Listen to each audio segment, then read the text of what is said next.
2025至26年度嘅大專辯論賽。今日嘅辯題為港府應引入離線權，對賽隊伍為正方香港浸會大學，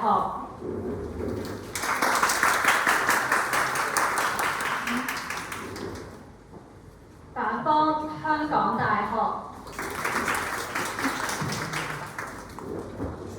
首先會為大家介紹一下今日嘅評判，佢哋分別係香港恒生大學社會科學系助理教授陳顯陽博士，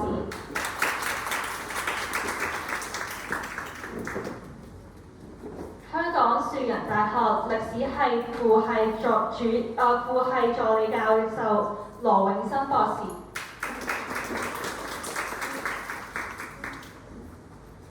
香港中文大學自學中心講師蕭海洋博士。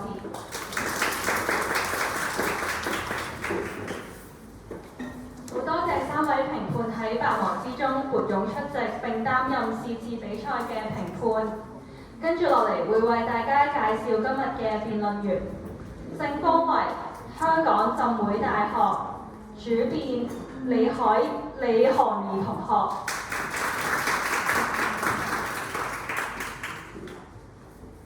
一副張海瑩同學，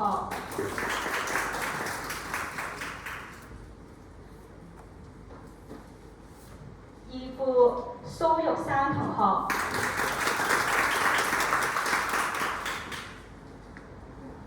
結辯崔展鵬同學，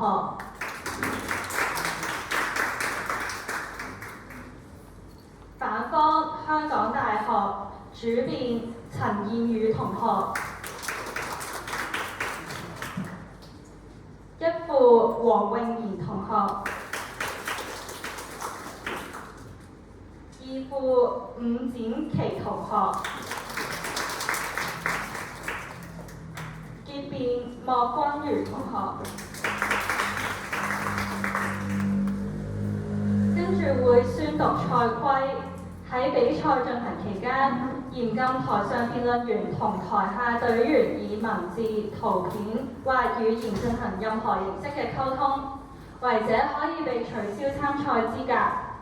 一切嘅發言均以粵語進行，為人名同埋書名可以使用外語。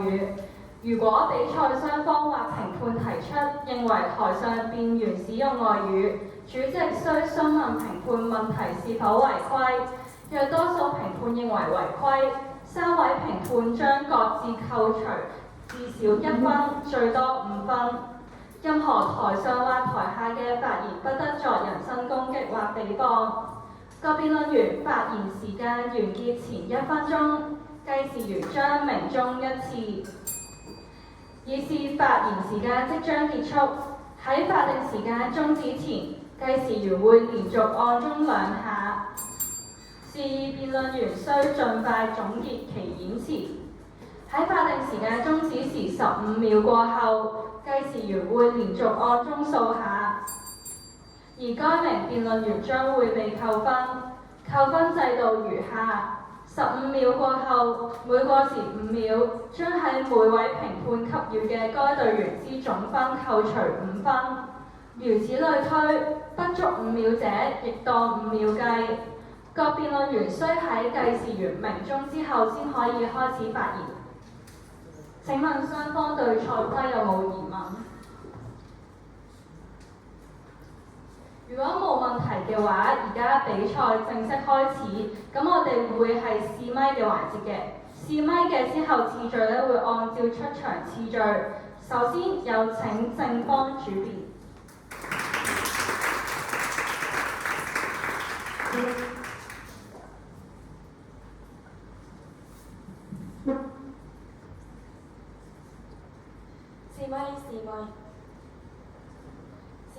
試咪。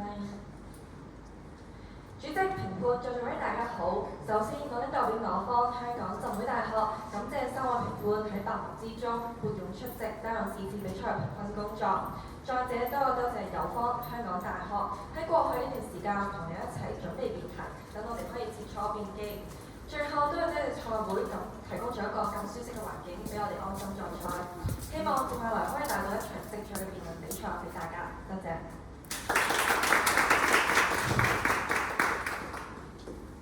跟住有請反方主辯。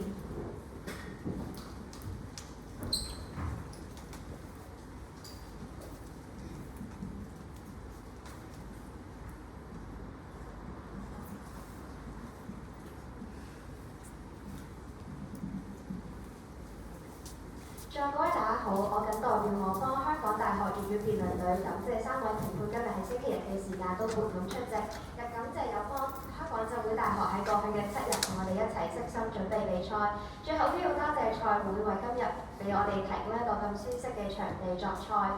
話起作為一個大學生，我覺得我哋最焦慮嘅事情唔單止係一啲學業上面，更加係可能係一啲社交媒體見到唔同嘅同學有好多唔同嘅實習機會，可能或者有更多嘅留學機會，或者佢哋本身有好好嘅家庭。好多時候我哋會因為呢啲事情而焦慮，但係最近日我同其他喺海外嘅學生去溝通嗰陣，又有啲新嘅領悟想分享俾大家。就原來其實世界咁大，有咁多個時區，每一個時區都有唔同嘅時間標準。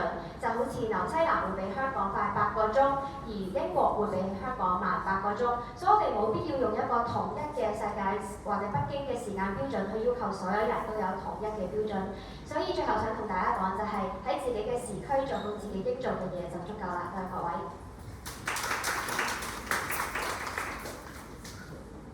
跟住有請正方一副。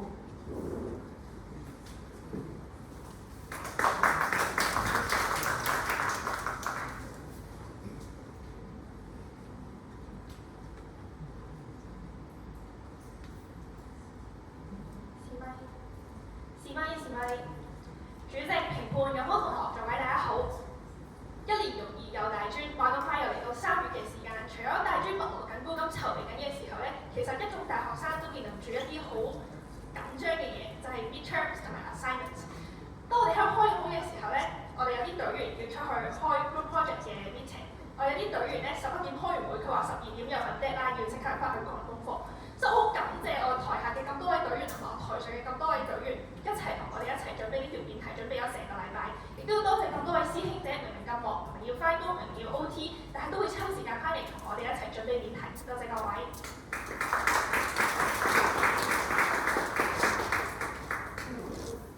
跟住有請反方一副。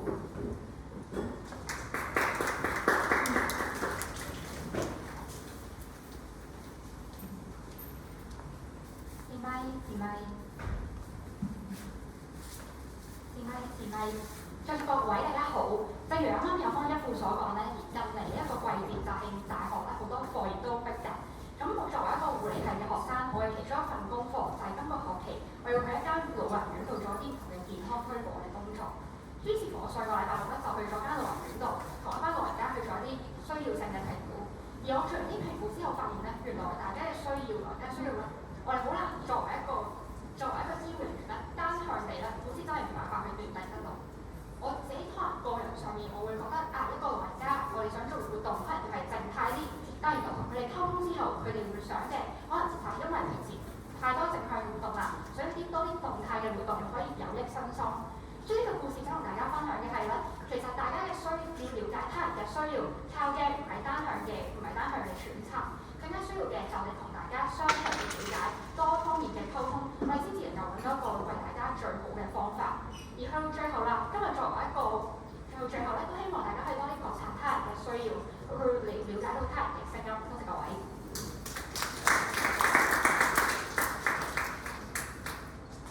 跟住有請正方二副。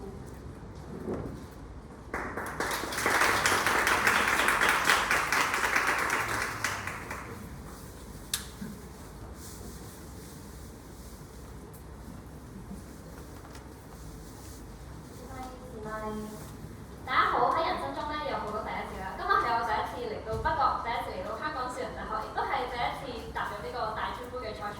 希望可以為大家帶來一場精彩嘅辯論比賽。多謝各位。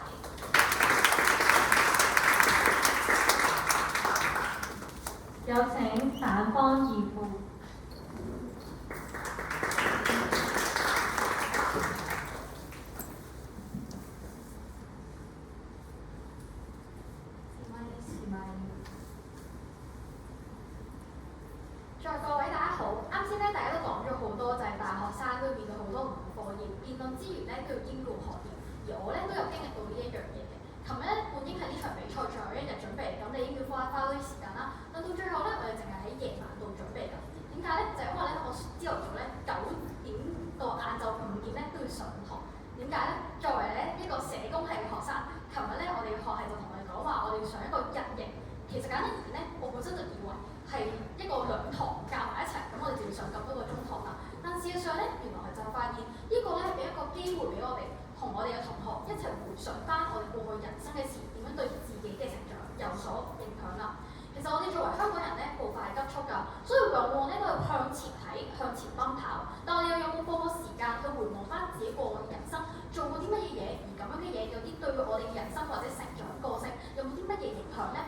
所以就係其實借此咧，就係想借呢個試咪嘅機會，希望大家如果有時間嘅話，除咗向前睇，都可以向後回想翻唔同嘅我哋人生嘅歷程，都可以令到我哋去改善翻我哋過往做錯過嘅事，又或者我哋過往嘅事點可以做得更加好，甚至乎欣賞翻過往自己做過嘅成就，都會對我哋嘅人生有好大嘅幫助。多謝各位。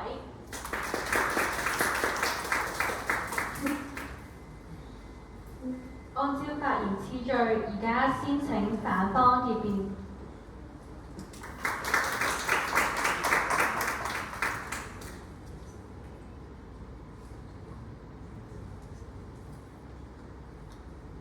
試咪，再講翻阿豪，其實嚟到呢個環節咧，好多時候多謝説話咧，雙方主編已經講咗，又或者講下自己人生啊，或者準備場比賽要幾多嘅心血都已經講咗。所以有啲時候咧，我就好困擾佢邊個環節可以講啲咩嘢咧。後尾就有咗字，我通常去呢個環節就會同大家講一啲中華文化嘅小知識，即係譬如今日有翻一副用咗一個英文叫 deadline， 佢翻譯翻嚟中文咧，好多時候翻譯做死線，但係其實呢個係一個直譯嚟嘅。聽到會發覺好多英文翻譯到中文咧，就會發覺好多直譯嘅情況，例如全球化啦，呢啲全部都係一種直譯嘅狀況。所以我哋應該要點樣嚟翻譯 deadline 咧？唔係講死線，係講佢有個限期或者有個期限。所以於是乎，想同大家分享一啲，即係最近啦，我哋有個新嘅電影叫做《尋秦記》。尋秦記有個角色咧，即係就會話係墨家嘅子弟啊，係一啲巨子嚟嘅角色。咁其實好有趣㗎，我哋成日講起百家爭鳴嘅年代春秋戰國。我哋頭嗰4個一定係儒道墨法，儒家我哋知啦，孔孟之説；道家我哋都知啦，一定係講到黃老之説。講起法家都知係韓非子嘅法術勢，但唯獨係墨家好似大家都冇乜點涉獵過。咁所以係有墨家呢個環節咧，大概我只會講2個。第一個就叫兼愛，另一個叫非禮。先講兼愛先。兼愛咧，佢提出一個境界就係大家應該要公平地去愛每一個人。咁大家就可能會諗啦，喂，佢同儒家有咩分別咧？儒家提倡嘅就係老唔老以及人之老，有唔有以及人之幼，即係我先照顧咗屋企嘅長者，之後再照顧其他人屋企嘅長者。我先照顧咗屋企嘅經濟，再照顧其他嘅會員之輩。所以佢有個先後次序嘅，先自己再後人。所以呢個係儒家嘅思想。墨家就係覺得好公平嘅，無論係我自己親人定你嘅親人，大家都係眾生平等嘅存在。第二點講非禮啦，非禮唔係我哋話現今社會嗰種非禮。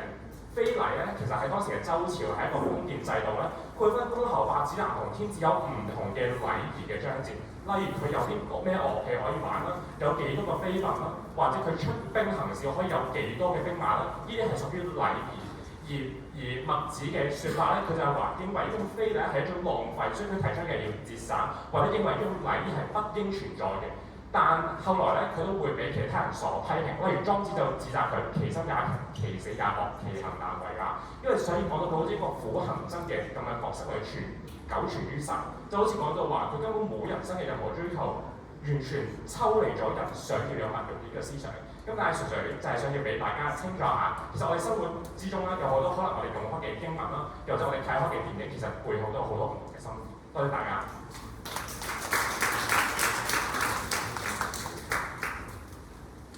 最後有請正方結辯。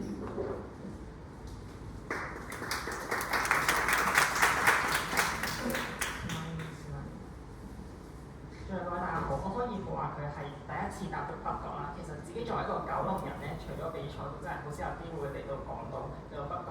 記得有一次我哋完咗比賽之後咧，就同2個隊友相約，咦，不如我哋隨機搭一架巴士，隨機搭咗一個站，跟住就落車，睇下自己會去到邊度啦。結果咧就嚟到呢度，係新光戲院嘅隔離。所以去到呢一刻咧，其實我都唔係好記得嗰場比賽打緊啲乜嘢，甚至站方都唔係好記得，但我都仲記得我哋曾經有嚟嘅。多謝各位。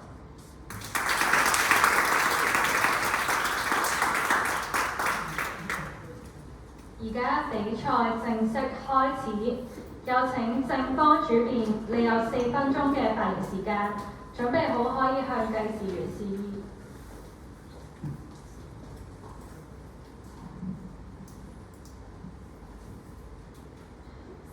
示威。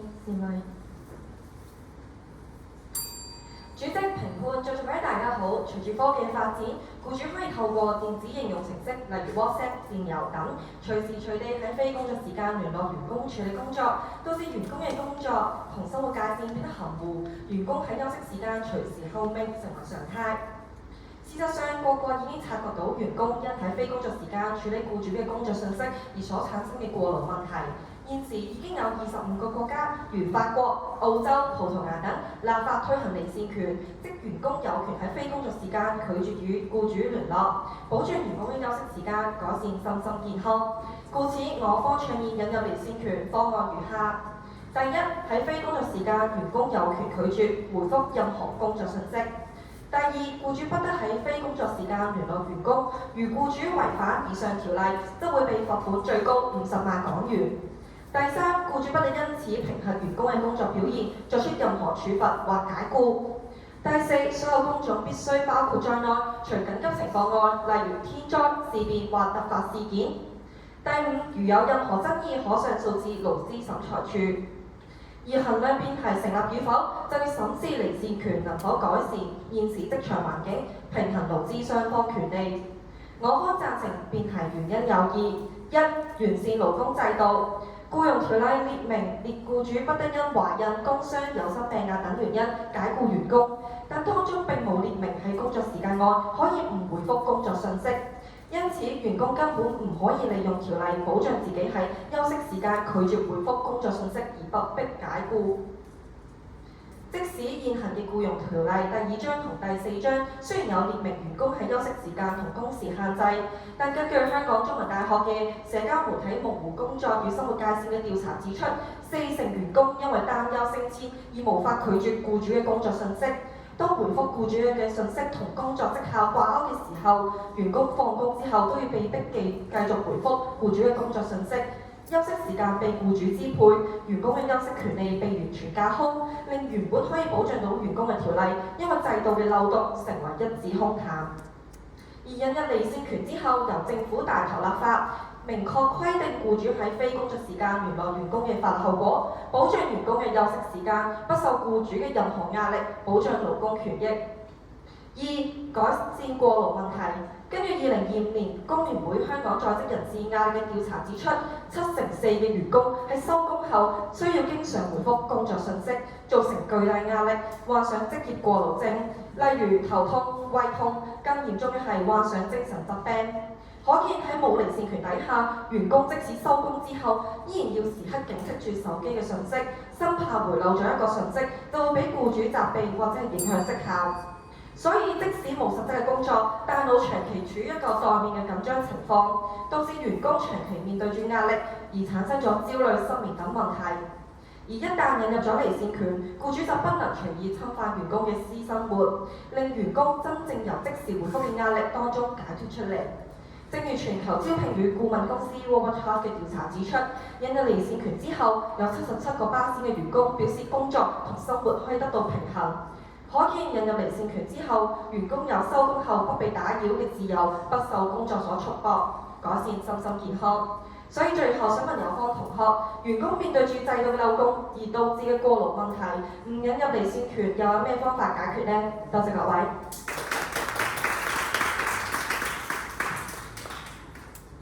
正方主辯所用時間為3分47秒，冇過時無需扣分。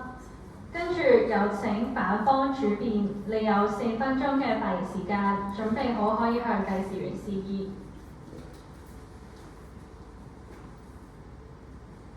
示威。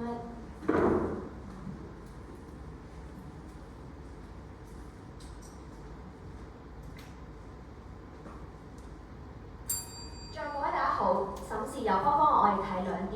第一，標準。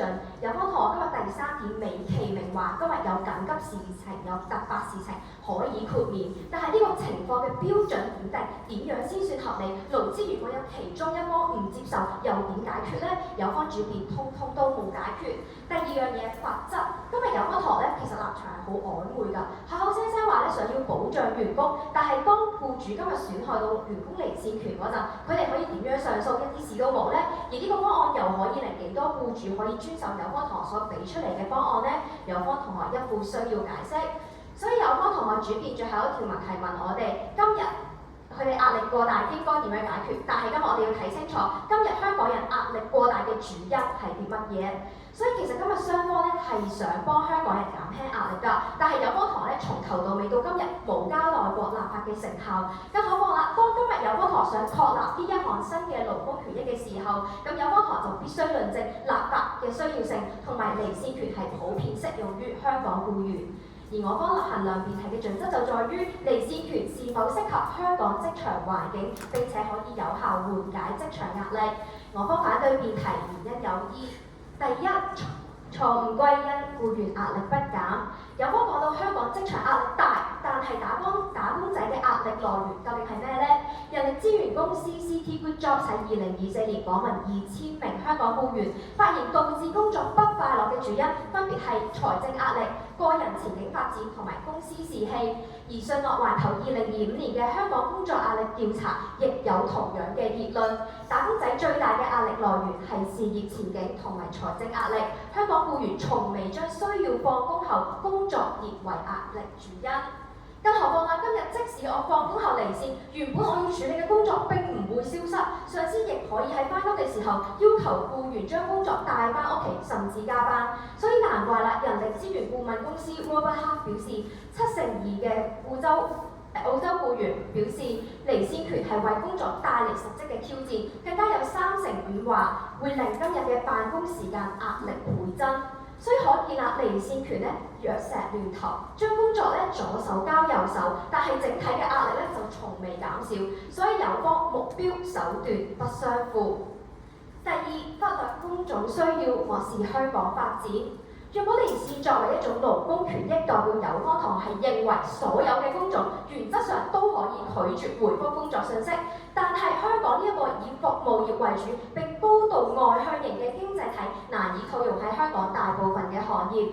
就以30萬名金融從業員為例，正如港交所主席唐家成表示，香港金融業主要係要同不同時區嘅人進行高效嘅溝通，確保無縫連接全球嘅投資者。離線權將嚴重剝削佢哋嘅靈活性。唔單止係金融，其他需要應對客戶嘅工種都通通有唔同嘅突發情況。例如香港文職及專業人員總會調查指出，有90%嘅文員放工之後要解答客戶嘅查詢，而當中有70%表示係緊急嘅情況。而喺香港就有60萬名輔助專業人員以及45萬文員。甚至部分嘅工種都淨係可以透過一啲特定嘅員工跟進突發情況，好似3萬名社工，基於保障受助者私隱，令佢哋成為唯一一個可以掌握個案敏感資料嘅人。一旦受助者面臨一啲情緒危機同突發事故，都淨係可以交俾個案經理負責，而任何嘅拖延都會危害受助者嘅安全。咁所以以上嘅工種過百名嘅僱員都有一定嘅需要去放工復機。如果立法一刀切就將復機視為侵犯勞工權益，就正如經民聯主席盧偉國所講，係脫離現實㗎。所以之後想問有方啦，承唔承認以上過百萬嘅打工仔係有需要放工處理緊急情況呢？有方一副需要交代，多謝各位。反方主辯用時為4分11秒，冇過時無需扣分。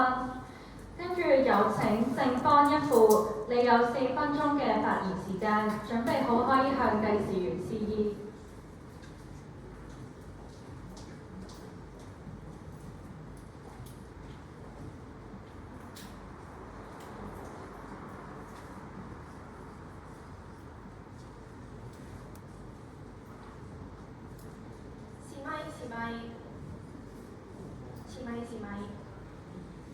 主席、評判、有方同學，各位大家好。而今日聽完有方主辯4分鐘嘅發言咧，然後發現其實有方同學今日質疑嘅係兩樣嘢，第一係成效，第二係經濟。咁我哋由成效拆解先。今日有方同學同我哋講咧話，員工嘅壓力唔係嚟自離線權，係因為其他原因。咁我哋不妨睇下資料。副會長陳勇華話俾我聽，90%受訪者喺公餘時間接收到手機工作信息，其中60%係解答同事或者客戶嘅查詢，唔係緊急。有37%嘅受訪者表示每日要花平均半個鐘以上嘅私人時間去處理呢啲問題。有方同學講嘅壓力，我方見到。所以有方同學都知道啦，呢啲非緊急嘅情況處理咗，於是就問我哋啲緊急情況點樣處理咯喎，就話社工有個案要處理，金融從業員咧要望住個市，所以離線權咧就影響佢哋跟進呢啲緊急個案。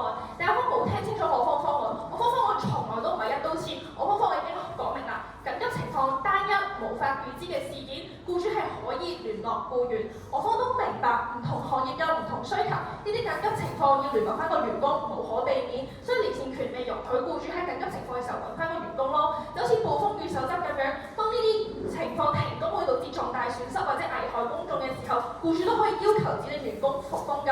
如果有爭議嘅話，咪按照我方方案交俾勞資審裁處處理咯。所以有方同學咧就質疑勞資審裁處究竟有咩用啊？話俾有方同學知，勞資審裁處喺過去幾年處理咗4900幾宗個案嘅時候，得1宗係僱員敗訴，其他唔係僱主賠錢，就係雙方和解。所以今日有方同學咧就質疑我哋，話我哋咧解決唔到壓力，因為不妨睇資料，冇喺歐洲都改善生活與工作條件基金會話俾你知，冇離線權嘅公司，40%員工喺12個月入面感受到壓力同焦慮，而實行咗離線權嘅公司入面比例得30%。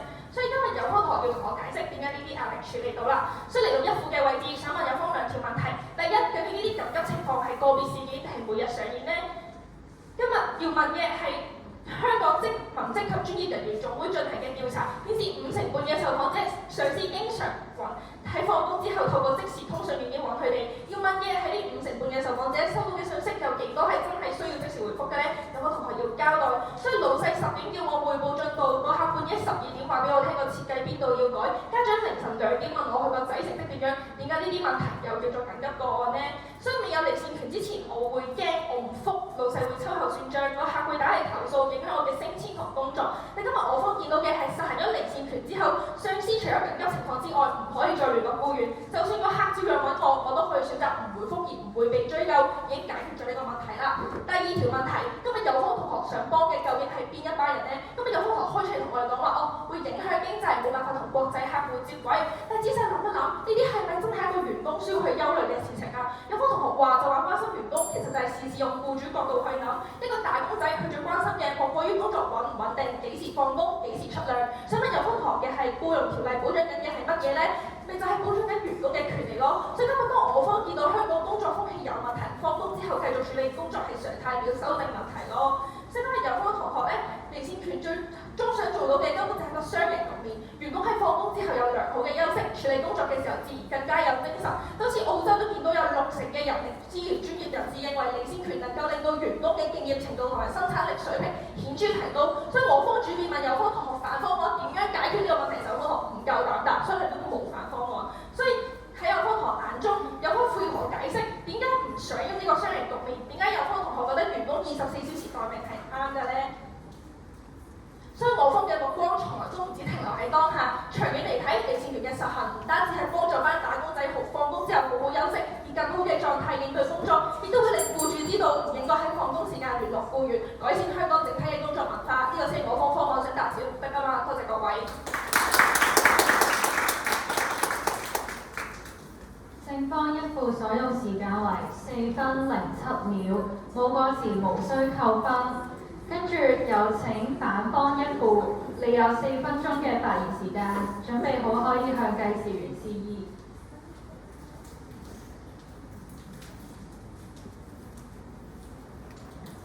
示咪。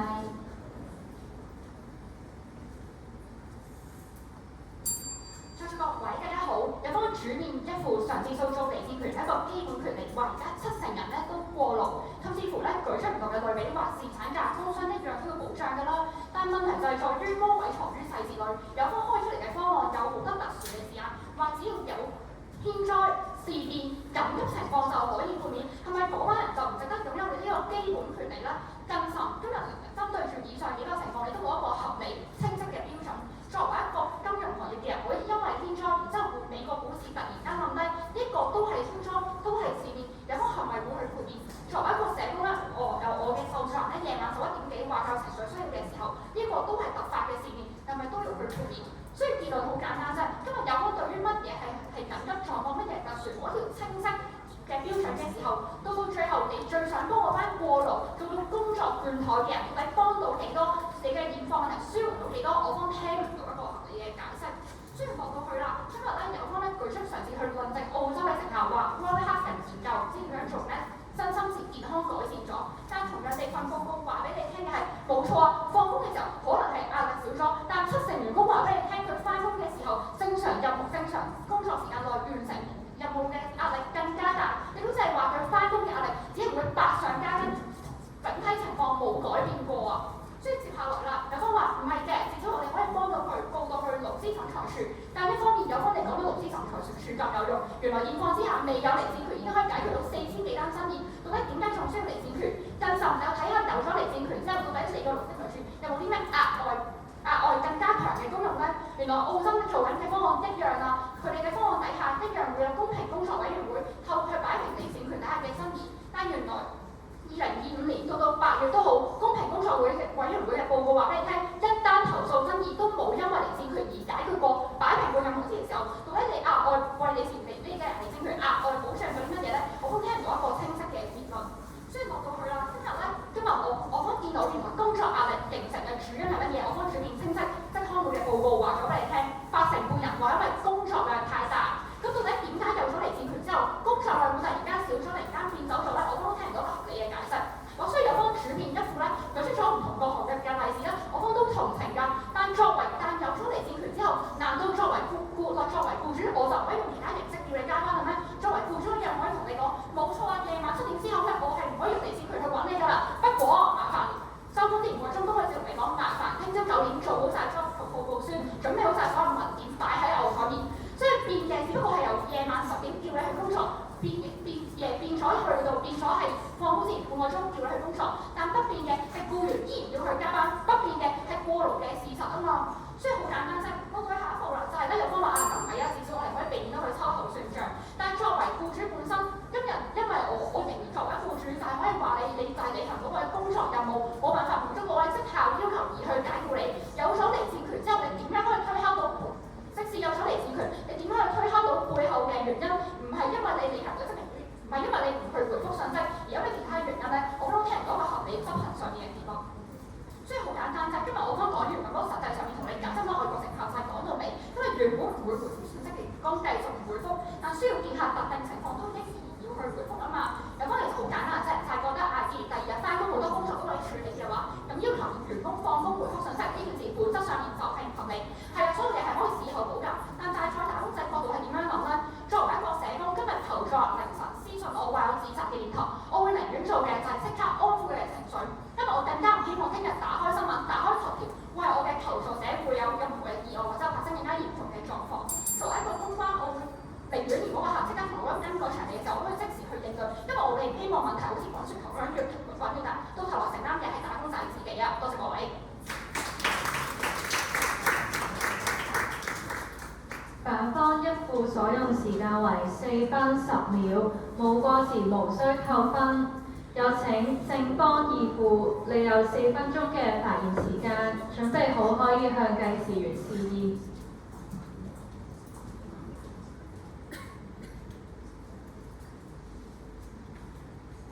示咪。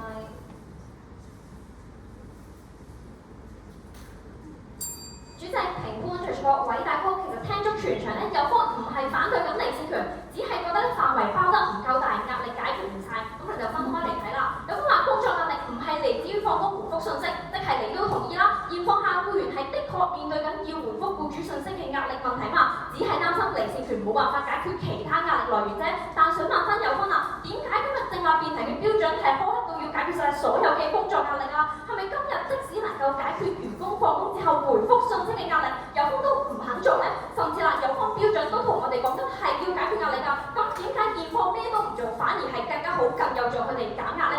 再者啦，有方又提出話，香港有大量嘅職業係要面向國際，要同國際接軌。咁就想問翻有方啦，外國咁多個國家都做咗，佢哋係咪無國際行業啊？係咪咁多國家同樣實行緊離線權就佢哋唔使接軌啊？唔係嘛？問題就係外國同樣有行業，點解香港做唔到咧？有方要要解釋啦。再者，有方話離線權係人權，唔可以有例外。首先唔明白有方邏輯，今日大家都同意言論自由都係人權嚟㗎，咁唔代表市民可以任意誹謗、煽動仇恨㗎嘛。咁點解偏偏去到離線權，有方又要求全世界人都適用、都受惠先叫做正立辯題呢？最緊係有方又話喂，現況都係去勞資審裁處㗎，咁但係如果可以解決嘅話，點解我方主辯會同你講有47%人放工之後仍然要頻繁地回覆工作信息啊？咪正係因為現有法例存在漏洞，解決唔到問題先要引入離線權嘛。好啦，再者啦，有方就話啦，喂，現況下都可以無理，都可以換個理由炒咗你，離線權係冇用嘅。咁如果係咁嘅話，咁現況下係咪勞工條例下嘅不合理解僱都冇用呢？咁佢都可以照換個理由炒你㗎，所以唔明白有方邏輯啦。再者啦，今日有方不斷質疑我方唔同工種實行到底有冇成效，不如咁嚟放眼未來分兩類人睇。第一，喺政策底下嘅受眾職業，例如係設計師、地產經紀等等嘅客戶導向行業，喺現況之下，佢哋係24小時隨時都要待命，放工之後幫顧客改圖、回答顧客嘅疑問。但其實呢啲工序係屬於非緊急啊，即使留到上班時候再回覆，亦都無傷大雅。立法之後咪無疑幫佢哋攞咗放工之後自由支配時間嘅自由咯。正如歐盟機構 Eurofund 訪問咗多個實行咗離線權嘅國家，當中嘅調查顯示，原來超過70%嘅員工都係認為離線權嘅政策為佢哋帶嚟積極嘅正面影響，更超過92%嘅員工表示佢哋工作滿意程度係非常之高啊！可見離線權係真係幫到班有需要嘅打工仔，而並唔係有方講到咁冇成效咯。而第二類就係例如跨國企業嘅員工，即係有方最擔心要同國際接軌員工，咁喺現況下佢哋有彈性嘛，咁更何況係文職係咪更加需要去保障呢？所以話有方質疑咗全場離線權嘅成效範圍唔夠大，但係每一條勞工法例單攞出嚟睇都未必有好大成效㗎。但重點係個保障係環環相扣，只要應有嘅保障就要有咯。香港任何嘅公共政策都唔會要求全港人人受惠先至推行㗎。咁有方你又係咪覺得呢啲公共政策，例如係綜援啊、長者搭車位，因為唔係有人，唔係個個都可以用到，所以就唔應該推行呢？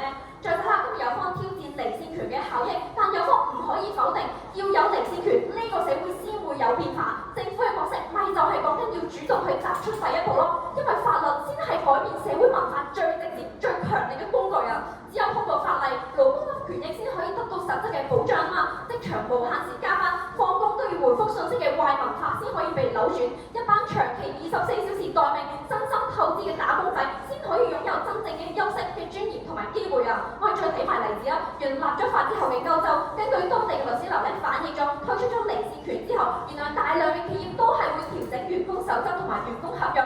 當佢哋需要同外國接軌嘅時候，其實啲外國嘅公司係都會避免係非工作時間聯繫員工啊。所以唔單止係本地，當外國都開始改善嘅時候，呢個就係香港文化需要嘅一小步扭轉。多謝各位。正方已付所用時間為4分06秒，冇過時無需扣分。跟住有請反方已付，你有4分鐘嘅發言時間，準備好可以向計時員示意。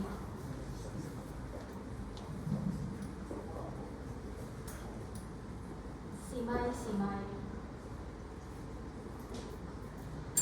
在各位大家好，聽完有方同我義父咧，你立場退啦，主辯咧同我哋講話會解決到工作壓力，但係義父就話你唔可以要求我方大論政策解決晒所有壓力喎，所以面對住我方主辯同你講，70%嘅員工回覆信息都係處理緊急狀況，呢70%嘅工作量有方唔打算解決，因為你覺得緊急狀況回覆信息係合理，所以就同我哋講話唔係喎，你講到咁冇成效，咁點解其他地方做完咧之後都照樣有成效咧？睇翻其他地方嘅例子先，澳洲行完離線權之後，80%員工繼續回覆信息。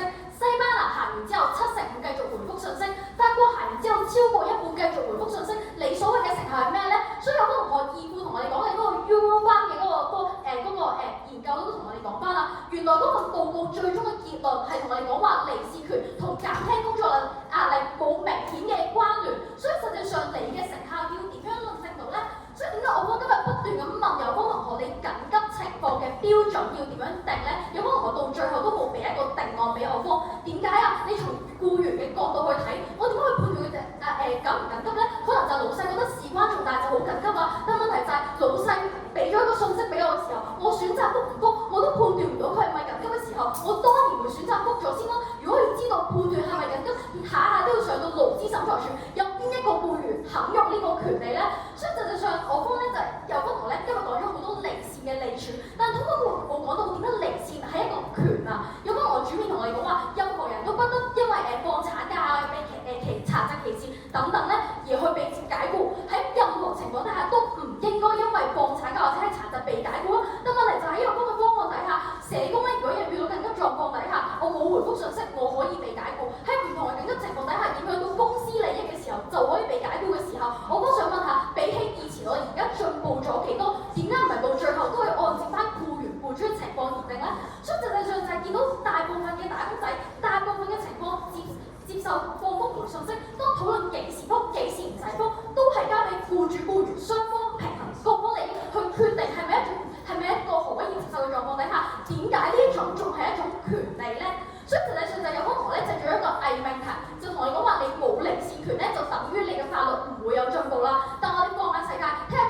幸福報告名列前茅嘅丹麥、瑞典同埋芬蘭等等，呢啲地區咧打工仔照樣係生活工作平衡到，但問題就係佢哋係冇行離線權喎，所以不如有分同學你交代翻清楚啊！假如你覺得只有離線權可以解決到工作同埋生活嘅壓力嘅問題嘅時候，點解呢啲地方冇做離線權，照樣生活工作平衡啦？所以就實際上競爭力同埋就係工作壓力兩樣嘢唔係一定要取捨，而實際上我都做到平衡啊嘛。有講話我乜都唔做，其實唔係㗎。而家香港咧都跟緊國際潮流，見到咧香港係最需要靈活彈性嘛，所以香港銀行業就例如係渣打匯豐咁樣，就開始行彈性工作制去俾你安排，甚至會計行業嘅時候，知道你旺季嘅時候咧要審數咧就好辛苦，所以自然咧要加班多啲，所以咧就選擇喺淡季嘅時候俾你在家工作或者做少幾粒鐘。見到原來咧你近期負責一啲歐美客戶嘅時候咧，你哋就會俾你就係遲啲翻去辦公室，因為知道你夜晚都要繼續回覆信息，所以面對住職場嘅環境好多變，唔同職位即使同一行業，我哋都會有唔同嘅需求。面對住唔同需求，更加應該係公司允許員工按照情況去選擇佢哋自己嘅工作模式。呢個咪就係香港慢慢政府鼓勵緊，有啲企業都選擇去行緊嘅一種混合嘅工作模式咯。所以實際上就係你話打工仔都追求穩定，但其實打工仔最想要嘅係公司都長做長有，間公司唔執笠我先保住翻份工啫嘛。僱主都係人，佢唔會唔瞓覺24個鐘頭都俾工作你去做。實際上大家都係想工作公司更加好，事業更加蒸蒸日上，大家都會考慮到你嘅工作效益。當事實上就係呢啲工作模式係可以按照唔同行業去調整嘅時候，點解行彈性工作制唔係咁好？點解要行你嘅離線權咧？多謝各位。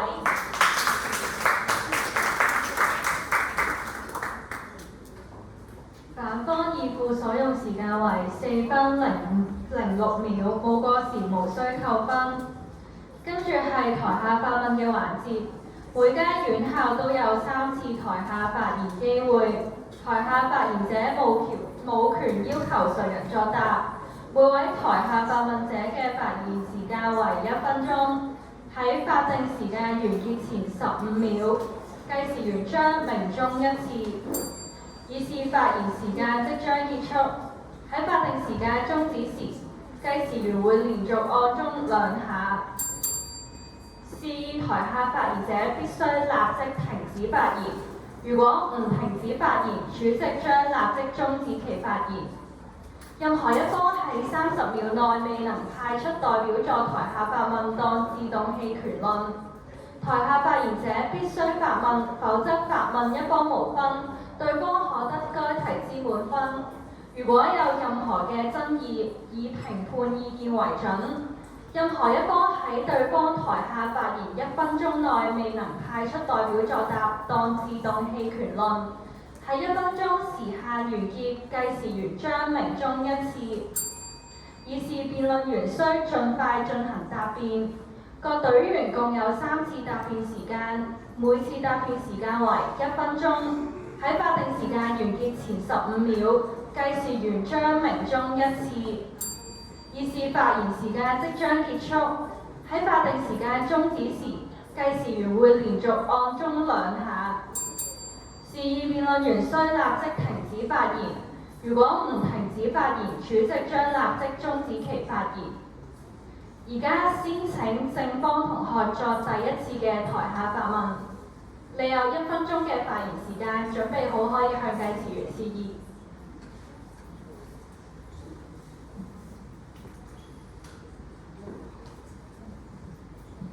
試咪。再各位大家好，有方論點1咧話我哋錯誤歸因，話壓力來源咧係擔心前景，唔係關覆信息事。但明明員工正就係因為擔心咧，老細會唔升佢，所以咧先唔敢唔覆啊嘛，所以點會唔係壓力來源咧？所以咧有方話啦，即使有離線權咧，都會收工或者安排工作。話咧澳洲冇成效，俾埋例子你啦。原來咧澳洲研究所指出，2024年行完離線權之後，員工平均每星期加班時長由6.2小時下降至4.1小時。有方同學呢個叫冇成效咩？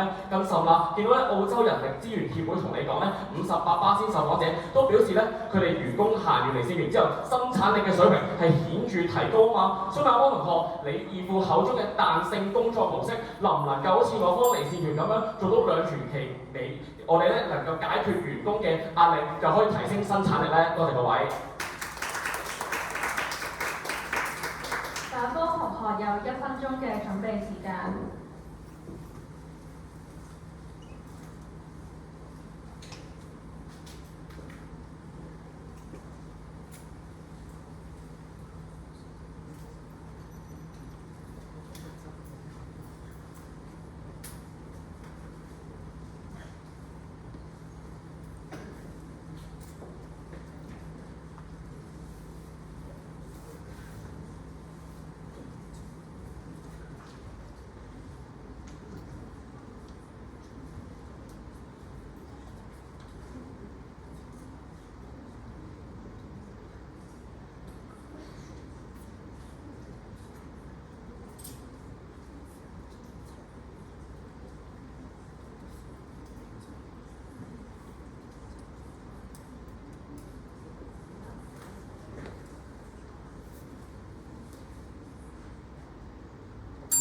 有請反方同學答辯，你有1分鐘嘅發言時間，準備好可以向計時員示意。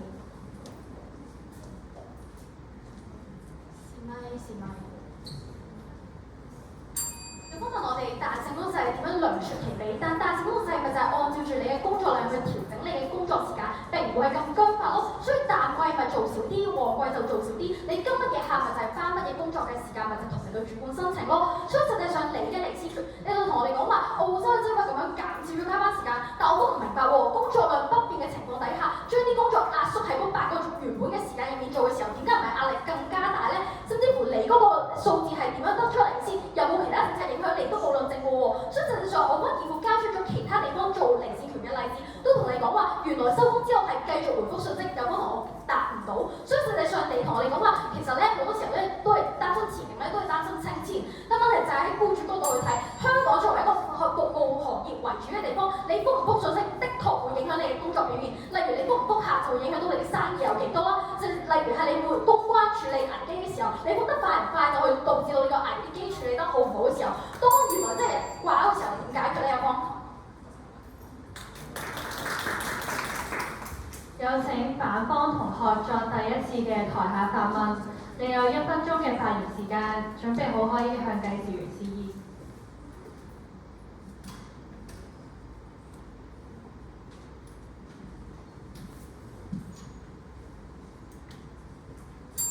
在座各位大家好，有個嘅方案今日就係規定僱主不能夠聯繫員工，但係客戶有話揾得員工呢？咁樣係咪代表家長唔能夠喺公餘時間聯絡老師，客戶唔能夠聯絡老師呢？所以民職協會調查都同我哋講，90%嘅員工放工之後需要覆機，當中要處理客戶嘅查詢，所以係有關嘅方案保障不周。正如金利豐證券研究所董事黃德基都同我哋講，金融界普遍需要喺公餘時間回覆客戶，客戶嘅滿意度同績效掛鈎嘅時候，有方話離線權要求公司唔能夠將覆機同績效掛鈎。如果有客戶因為員工冇覆機而終止合約，喺呢個情況底下，代唔代表公司要硬食損失？定係其實喺呢個情況底下，公司亦都係因應作出調整，有方嘅方案形同虛設呢？多謝各位。正方同學有1分鐘嘅準備時間。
有請正方同學答辯，你有1分鐘發言時間，準備好可以向計時員示意。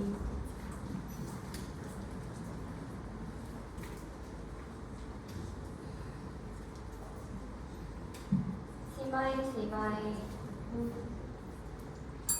咧有方咧話我哋方案咧形同虛設冇成效，反而會影響績效先。用份資料答你啦。原來咧比茲堡大學嘅商學院同你講啦，限完離線權之後咧，企業嘅資產回報率提高咗5.7%，營業收入提高6.1%，員工作生活明顯改善，呢啲咪就係佢帶嚟嘅好處成效咯，係唔會影響績效喎。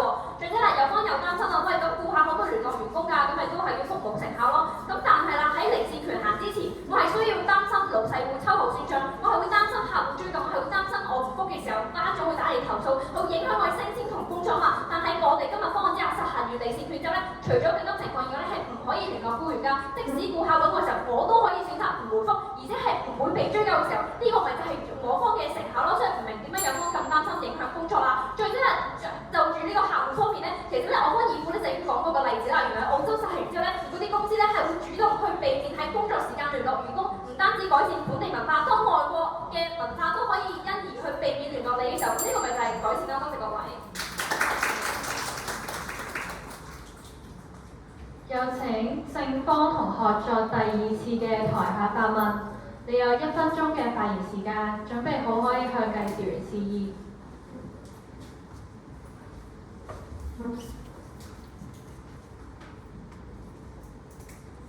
示威。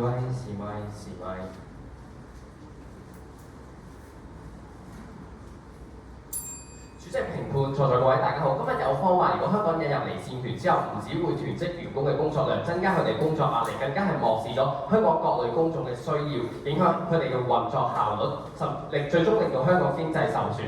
但根據2025年嚟自澳洲匹茲堡大學商學院嘅學術文章，當中顯示咗28個實施咗離線權國家之後，佢哋嘅企業資產回報率提升咗5.7%，營運收益提升咗6.1%。唔止員工嘅工作生活平衡受到明顯嘅改善，更加為企業帶嚟更高嘅生產效率同埋盈利。可以見到嘅就係離線權唔止唔會拖慢佢哋效率，反而會提升企業嘅整體生產力。最後想問有方同學，如果唔實施離線權嘅話，員工嘅過勞問題應該點樣解決？如果唔解決嘅話，係咪會更加拖慢佢哋嘅效率，影響企業嘅運作，導致香港經濟受損呢？多謝各位。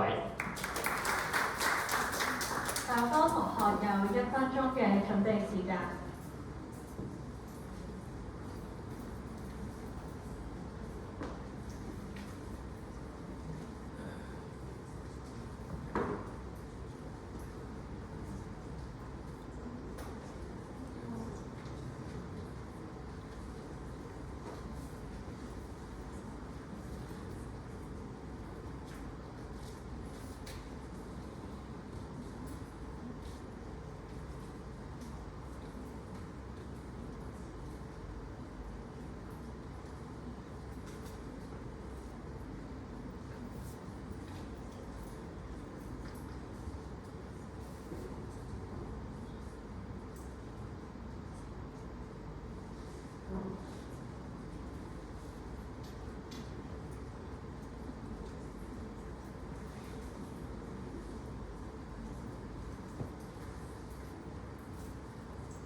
有請反方同學答辯，你有1分鐘嘅發言時間，準備好可以向計時員示意。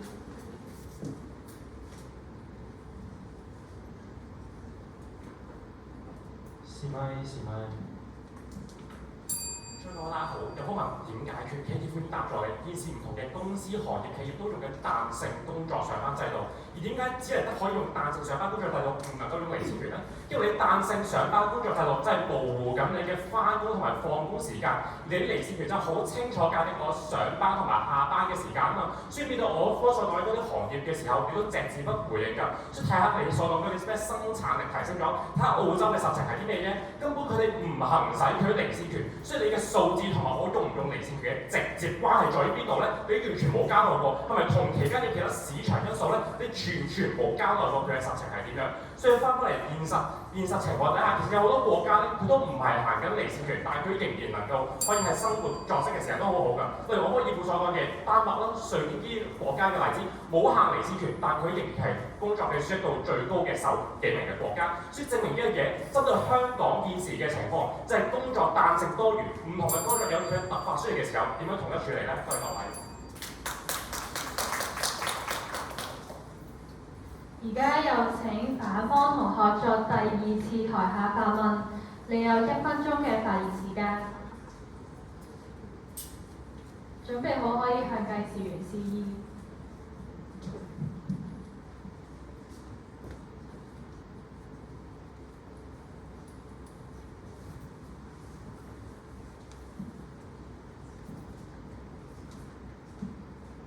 試咪。各位大家好，有方義父偷換概念，同你講話咧，離線權都唔係個個都包㗎，好似2蚊乘車優惠都唔係個個都包啊。但係各位，2蚊乘車優惠，我哋可以明確講得出，佢保障緊嘅係長者啊嘛，包括其他員工權益，例如侍產假或者產假咁樣，我都講得出話咧。但如果係有孕婦嘅情況下咧，就需要去保障啦。但係你哋世界底下呢一個方案可以保障到邊一啲人咧？有豁免，非緊急事件咧咁就唔保障。但係非緊急事件定義係咩咧？講嚟講去都係話不可預測咯，單一事件咯。咁假如我一個普通文員，我嘅客戶問我，嗰份文件做成點啊？我諗緊要唔要繼續去同你哋簽合約嘅時候，呢一個係咪緊急咧？有班就話咧，到最後都係俾翻勞資審裁處佢哋會搞得掂。咁但係好似有分一副所講，勞資審裁處搞4900幾個案例嘅時候，有冇任何一單係因為而家未有離線權，所以判錯咗，導致員工俾人無理解僱嘅例子咧？多謝各位。正科同學有1分鐘嘅準備時間。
有請正方同學答辯，你有1分鐘嘅發言時間，準備好可以向計時員示意。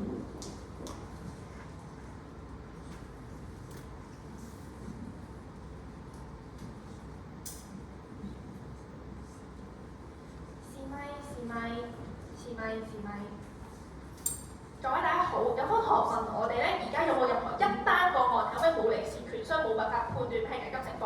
冇啊，點解？因為而家冇離線權啊嘛，我根本無從上訴，我唔覆客戶嘅信息，老細話我影響工作效率，炒咗我連投訴嘅法例都冇得依據。有冇同學要話俾我知，做呢個前後對比嘅時候，有呢條條例，我起碼有得界明咩叫緊急情況。老細揾我之前，佢要思考係咪真係緊急情況，客戶揾我都可以唔覆，無論乜嘢情況我唔覆都唔會作為我工作效率嘅一部分。有方同學要同我解釋點解呢個會更加差。第二樣嘢，有方同學今日對我方嘅論證要求太苛刻，佢要求我哋要保障所有嘢，但係聽完有方同學全場得3個例子，公關、社工、金融，我方轉變方案好清楚開俾你聽，緊急情況、天災事變、突發事件呢啲有邊一樣究竟係難以界定嘅咧？界定唔到，咪上勞資審裁處咯。多謝各位。有請正方同學作第3次嘅台下發問，你有1分鐘嘅發言時間，準備好可以向計時員示意。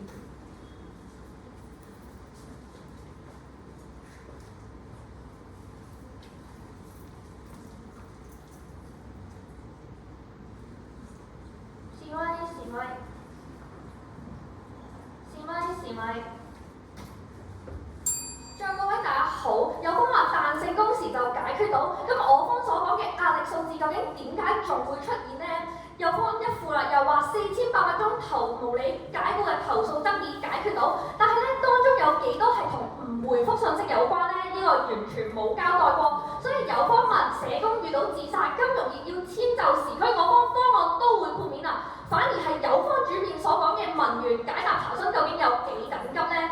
所以咧，我哋見到澳洲雪梨律師樓反映有離線權之後，有好多國際性嘅公司同埋客戶都會盡量避免喺非工作時間聯繫員工啊。所以最後想問嘅係，既然你否認唔到非緊急嘅情況係會存在，咁客戶因為離線權學識尊重員工嘅休息時間，呢一種風氣究竟係好咗定係差咗呢？多謝各位。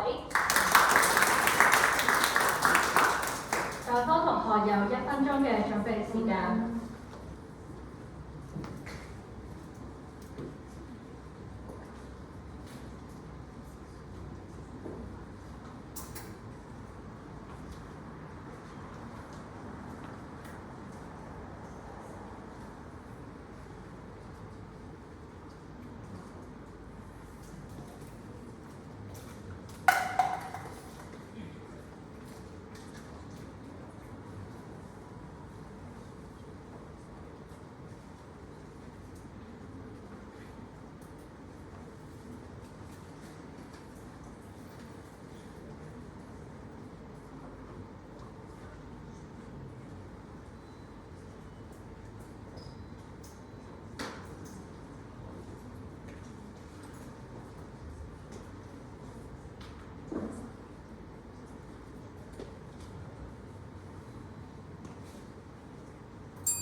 有請反方同學答辯，你有1分鐘嘅發言時間，準備好可以向計時員示意。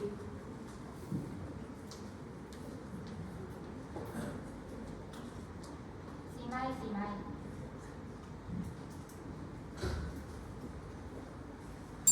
在座各位大家好，有方問啦，咁如果係咁樣咧，就係透過離線權令到員工同埋僱主之間互相尊重咯。但不如睇下你嘅澳洲例子啊，實際上面點解澳洲行完之後，仍然有80%嘅僱主依然會傳送信息，到底佢尊重咗僱員喺邊度呢？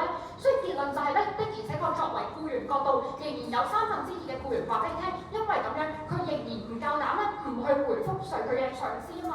所以我下一步啦，有分數啊，唔係啊，咁如果現況之下咁大壓力，做唔到彈性工作制，即係而家仍然咁大壓力啊。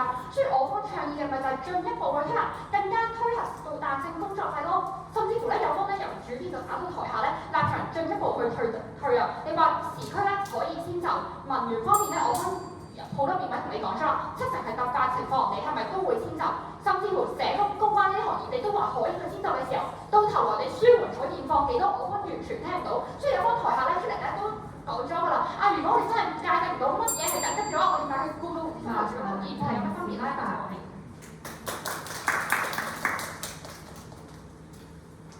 跟住落嚟有請反方同學作第3次台下發問，你有1分鐘嘅發言時間，準備好可以向計時員示意。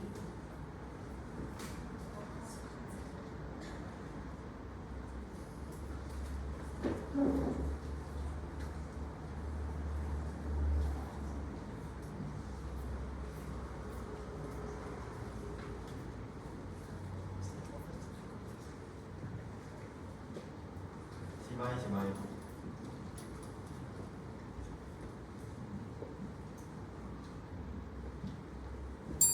大家好，作為僱員咧，聽有方咁樣論證辯題真係好心痛，因為有方你嘅論證門檻係一退再退。主辯話咧壓力細咗，工作量少咗，我滿心歡喜啦。但係後尾原來你承認工作量係不變，咁呢啲夫同台下嘅時候話，即係少咗幾個信息啫。咁即係仍然客戶咧都係可以揾你，甚至都係可以加班，都係可以喺屋企工作嘅時候壓力少咗喺邊度咧？因為有方你唔理解嘅就係、僱員嘅壓力來源唔係真係電話個鈴聲嗰個通知啊，而係有呢個通知隱藏住嘅係佢工作叫你做啲乜嘢啊嘛。當翻台上答咗你嘅就係，哪怕我唔喺收工嘅時候用通知嘅形式揾你，都係喺開工嘅時候放工之前同你直接同你講要做啲乜嘢，翻工聽日交啲乜嘢俾我。咁點解壓力又少過？即係方你嘅資料係冇比較過前後咯。跟住最後就係 Robert Half 澳洲人力資源個研究嚟講，70%嘅人咧因為離線權之後，反而工作期間挑戰更大。壓力咁大嘅時候，要問有科，你嘅願景係咪寧願覆少幾個信息，都要寧願佢壓力更大？多謝。正方同學有1分鐘嘅準備時間。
請正方同學答辯，你有1分鐘嘅發言時間，準備好可以向計時員示意。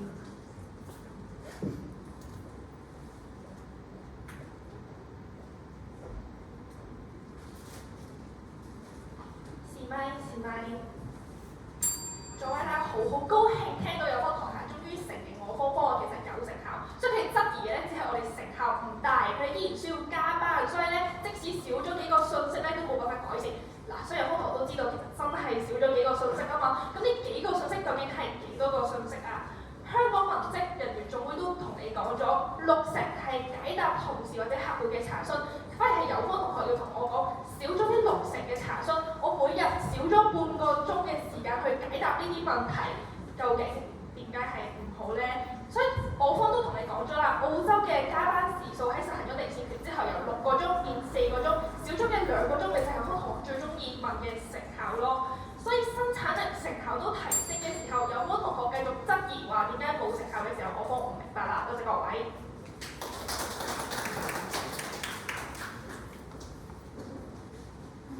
跟住係自由辯論嘅環節，而家會宣讀賽規。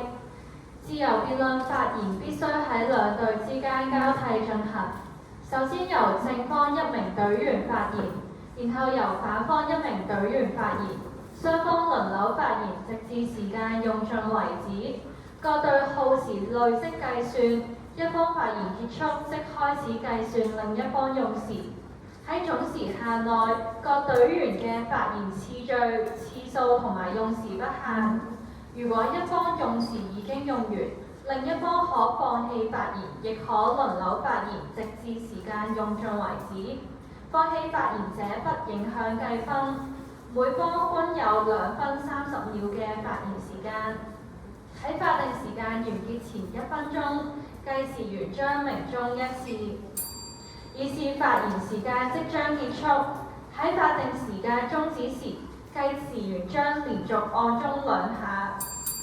示意辯論員須立即停止發言，如不停止發言，主席將立即終止其發言。而家先請雙方嘅辯論員示咪。示咪。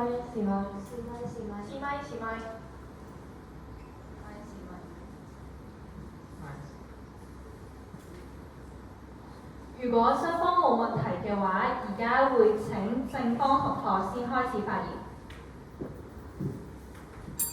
想問有方承唔承認勞工嘅壓力要解決？承認啊，咁但係我想問翻有方堂啦，你到而家都冇同我哋解決過緊急嘅定義，咁我想問啦，因為個僱員唔清楚緊急嘅定義，冇覆到個客，令個客同埋公司都蒙受損失嘅時候，你要個公司硬食啊，定係個老闆炒咗個僱員？係啦，我方我同你講咗唔會被追究啦，所以員工放工之後你唔關我事都我可以選擇唔覆嘅時候，點解對員工壓力大咗？你係唔俾老闆傳送信息，但係你要禁止個客戶傳送信息啊嘛，到底客戶係咪可以照樣回覆啊？所以我哋咪可以唔使去覆咯，因為我唔會被追究責任嘅時候，點解啲人會主動走去覆咧？有方要交代。所以即係因為佢冇回覆個客，嗰間公司損失咗幾百萬、幾千萬，呢啲通通全部都唔可以追究責任啊。係啦，咁點解我翻緊工嘅同事唔會處理嘅？如果按照有方同學講得咁重要嘅話，因為個客幾時揾你，佢唔係睇你嘅辦公時間咯。咁個客揾你，你覆定係唔覆，或者唔覆之後公司蒙受損失，老闆係咪點都唔可以追究啊？係啦，資料話咗俾你聽，澳洲佢會遷就嗰個人嘅辦公時間，改變成個文化，點解唔好啊？咁點解白石僱員仍然話佢收到上司信息嘅？因為佢嘅方案唔係禁止僱主喺緊急時候除外唔可以發送信息喎。好啦，問有方同學啦，你嘅彈性工時係咪包含所有工作啊？你有方同學論證成效嘅一個例子就係澳洲嘅嗰啲數據，你話澳洲個方案同你一樣喎，咁你論證翻禁止埋僱主傳送信息嘅地方成效喺邊啊？係啦，我方方案開出嚟，僱主禁止信息，咪解決咗有方同學最擔心嘅問題咯。所以再問有方同學多次，你嘅彈性係咪包含所有工作啊？咪第一個問題就係你冇禁止到客戶傳信息先，你答翻我先，你追究定係唔追究啊？如果蒙受損失的話，唔追究啊！唔好再喺呢度糾纏啦，有方同學，你嘅彈性工時究竟係咪包含所有工作？如果唔係嘅話，咁你唔包嗰啲點工作？咁如果會唔會回覆客戶係關乎我嘅業績嘅，我係咪作為公司老細，我可以因為你嘅業績衰嚟炒你啊？所以如果真係咁重要，真係幾百萬嘅，咁老闆咪可以動用緊急情況回覆你咯？請問有咩問題啊？咁有彈性？所以你嘅緊急情況又退啦。啱先話點都唔追究，而家就話睇老闆決定啦，睇僱主嘅績嘅時候，令到咗好多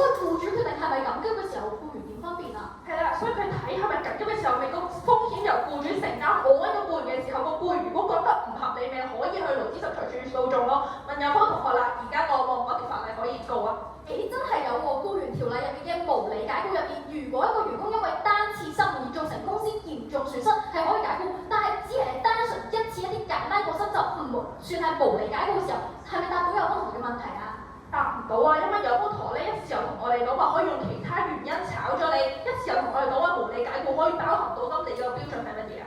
係實際上你要同我講話，你嘅離線權比起而家嘅僱傭條例做多咗啲乜嘢嘢啊嘛？你諗證啊？咁請問依家僱傭條例係咪唔覆信息就解僱係一個合理嘅解僱咧？都好簡單，同有方講，以前僱傭條例就係同你講有分瑣碎理由，同埋有一啲證據，即係會關乎重大嘅理由。我想問你，係咪認為離線權情況底下，係咪所有老細揾嘅信息都係屬於瑣碎或者屬於重大理由啊？唔係啊，所以有方婆今日最擔心嘅幾百萬損失，我會被追究定唔會被追究咯？唔明有方婆擔心啲咩啦？唔係好簡單，你今日嘅離線權底下咧，都係重大利益咧就唔炒你啦，但係啲瑣碎又就可以炒你啦。咁但係唔係瑣碎唔可以炒你，但係重大利益咧就可以炒你。咁其實同僱傭條例底下交俾勞資審裁處，佢會唔會都係一樣嘅喎？咁你比起現況底下做多咗啲乜嘢嘢啊？有方同學從來冇清楚過我方講啲嘅係緊急情況可以允許，但係覆唔覆依然係僱員嘅權利，僱員選擇唔覆，僱主冇權去因為咁而炒咗佢。所以最後再問有方同學多次，你嘅彈性工時究竟點樣幫啲員工啊？所以事實上咧就係照覆咧都可以照覆啦，所以減輕工作壓力呢樣嘢你唔成立啦。秋後算賬呢樣嘢僱傭條例可以解決到。問翻嚟咧，而家社工嘅時候唔覆一啲受害者嘅信息，搞到佢有生命危險嘅時候，呢個情況係唔係緊急狀況啊？僱傭條例可以解決，咁請問有冇人係俾人炒之後覺得唔合理去申訴咧？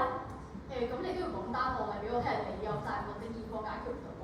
係啦，有方同學提出嘅質疑係話因為而家離線權冇做唔到呢樣嘢啊嘛，所以方同學批評同我講現況點解做到喎？所以方同學彈性工時嘅成效論證唔到，反方我冇㗎啦，又質疑我方方嘅成效又解答唔到，所以有方同學要同我講你所講嘅壓力究竟點樣解決啊？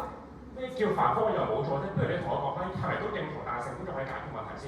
彈性工時會唔會收工？如果會收工嘅話，同離線權有咩衝突？彈性工時咪就係你唔知佢上班嘅下班時間，咁我想問你離線係咪同彈性工有矛盾啊？係啊，方同連彈性工時係咩定義都未知，彈性工時之後嘅工作時間唔係限9至6啫，唔代表我翻工嘅時間係隨時定嘅喎，方同學。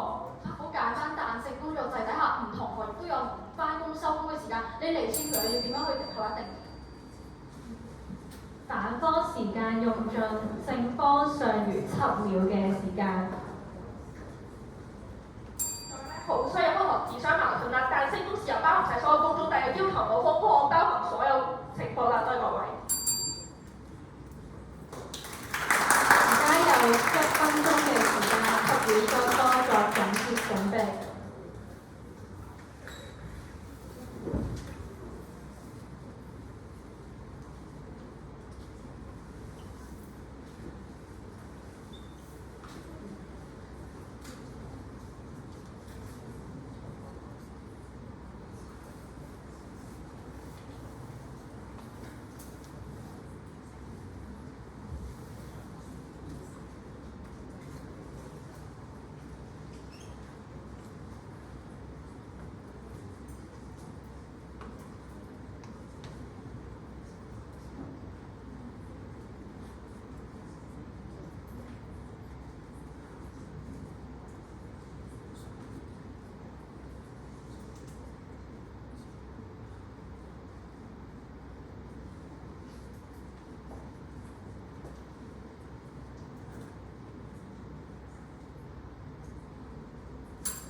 而家有請反方結辯，你有4分30秒嘅發言時間，準備好可以向計時員示意。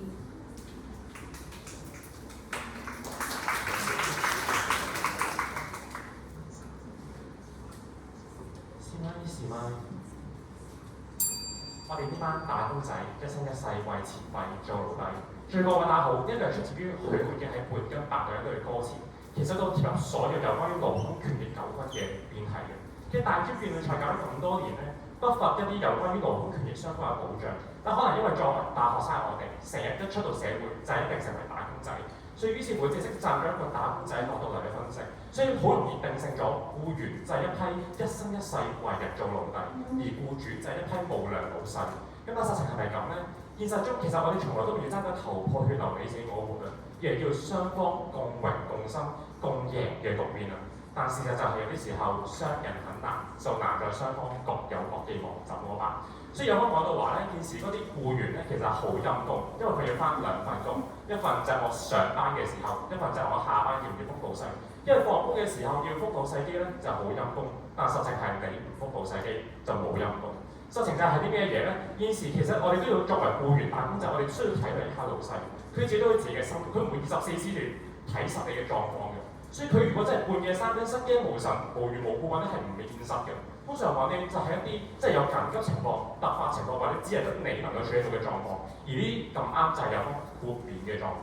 而更有趣嘅係呢啲豁免嘅狀況，呢啲事情先係最大壓力啊嘛！我面對嘅一啲緊急重要嘅情況，我先要處理得翻更多嘅時間啊嘛！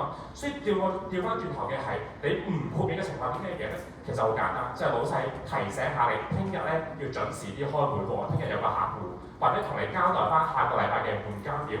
其實呢個時候覆下老細一兩句，又有幾大壓力，又有幾陰功咧？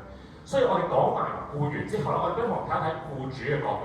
所以其實我哋睇下僱主，其實我哋可唔可以有啲時候咧，都諒解多少少呢啲咁樣嘅員工。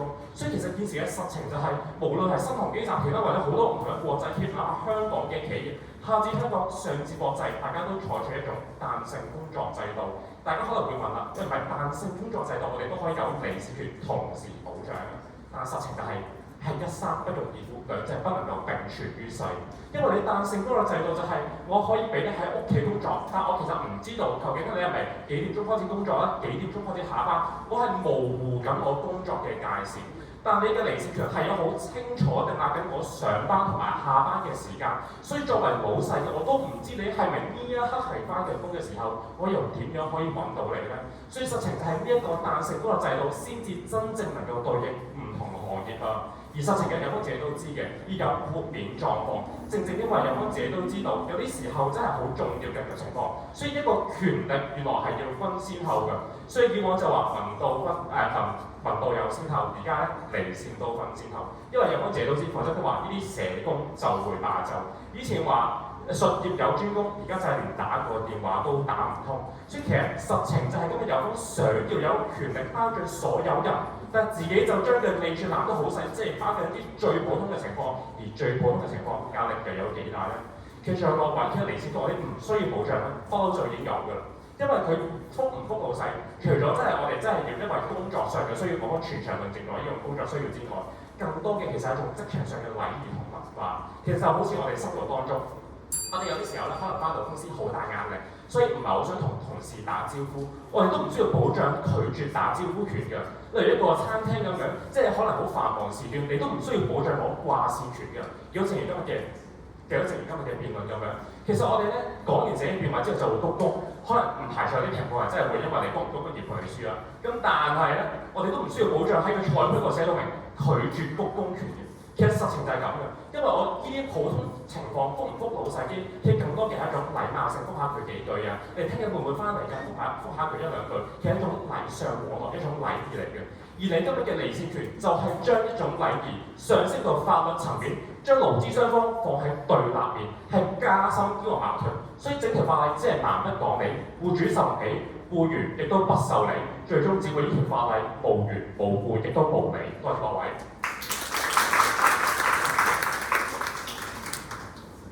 反方結辯所用時間為4分25秒，無過時無需扣分。最後有請正方結辯，你有4分30秒嘅發言時間，準備好可以向計時員示意。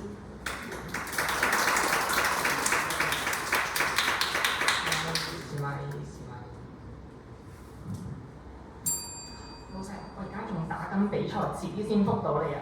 最後各位，其實咧有通訊軟件啱啱開始嘅時候咧，我都覺得好方便嘅，因為咧我漏咗啲嘢喺公司咧，可以隨時揾得翻。我有啲咩要緊急時間要處理咧，都可以隨時同老細聯絡。但唔知幾時開始咧，我放咗工之後都會俾老細臨時咁樣安排工作，我覆得慢咗咧，會擔心老細會點睇。我想當個信息睇唔到咧，有間同事話會話我不負責任。所以成場比賽有冇有好多數字上、成效上嘅質疑，但只需要問一條問題，就我哋打工仔呢一班打工仔究竟應唔應該屬於有自己嘅時間、休息時間係不被侵犯？所以有方咧其實都講唔出，好多文職佢哋只係打份工，究竟有乜嘢必要？要個員工要隨時待命，有啲乜嘢必要？要個員工要即時處理好多問題，甚至有方自己都同意，員工壓力係需要處理，佢只係擔心咧有部分工作做唔到，有部分工作要有彈性，擔心咧總會有特殊嘅情況。但有方全場咧，佢只係擔心成效唔夠多。擔心有人會繼續覆，擔心咧我哋總有工作包晒。但係咧呢啲有方甚至同我哋講彈性工時，但全場人都唔係好明有方彈性工時，咁又點樣處理你所最擔心嘅員工嘅壓力問題呢？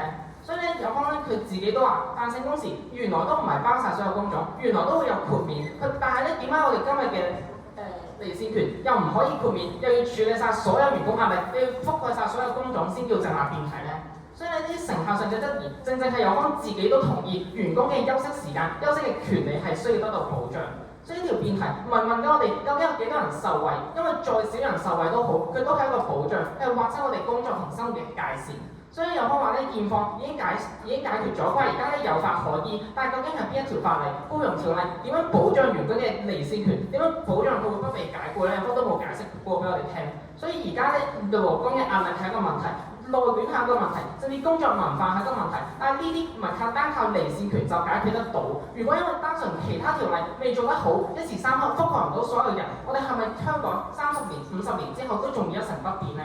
所以當初政府佢實行最低工資嘅時候，實行產假嘅時候，都總會有方呢啲擔心。我哋會擔心中小企會唔會負擔唔到，我哋會擔心人手會唔會調配唔到，但係我哋總要有時間去調整嘅。當時香港經濟都冇因為呢啲擔心而變得低迷，企業都冇因為咁樣而適應唔到要被解僱，所以咧我哋反而見到係勞工嘅保障變得越嚟越多。所以學有方話齋咧，我哋係禮尚往來。如果單純覆一兩條信息咧，員工都唔會覺得係好困擾嘅。但係當成個社會都覺得放工要覆信息係常態，學有方話齋咧，金融服務業你做得就預咗要隨時待命，呢種係天經地義。如果我哋連心安理得咁樣休息，咁基本嘅事情都保障唔到嘅時候，點解香港人只有喺休息嘅時間冇得休息呢件事都會覺得內疚呢？點解我哋都要去驚老細點樣睇自己？政府又係咪有責任要提醒大家，而家香港本身工作嘅風氣就係有問題呢？所以我哋每一個人都有權利去決定自己休息時間係點樣分配㗎嘛。所以當法國、西班牙都因為離線權去判決僱主係非法解僱嘅時候，除咗香港，有邊一個地方會覺得要無時無刻都要覆信息、24小時待命係合理？用剝削去換取經濟嘅合理呢？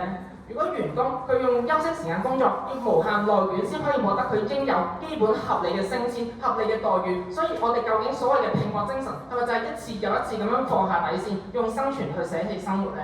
所以今日我哋要討論從外國去引一條條例，我哋講經濟、講教育，我哋會同外國去比較，我哋會諗點樣可以做得更加好。但點解偏偏到咗勞工權益，我反而係真正切實影響到市民生活嘅政策，我哋反而覺得自己係容許可以落後於人呢？所以政府施政當然要考慮經濟，當然要考慮彈性，但係當我哋希望經濟向良嘅時候，都唔應該忘記經濟發展係希望市民都可以過上更好嘅生活。如果經濟背後係靠犧牲市民嘅福祉，呢種發展只係本末倒置。所以以前咧，我哋有人話我哋要做好社會嘅齒輪，但係今時今日，我哋覺得工作只係通往最好生活嘅橋梁，但冇人會永遠都生活喺橋梁之上嘅。一個公司白領，佢可能都有做自媒體嘅夢；一個畫家，可能有一日都會想擺一支畫筆。所以撐起呢啲夢想，我哋就要俾個空間佢哋去遠離工作，去發掘佢哋工作以外嘅人生，要佢哋喺朝九晚五之外，用緊餘嘅時間去度一個可能。但喺呢一刻喺香港，呢一切都冇可能，因為我老細又揾到啦，多謝各位。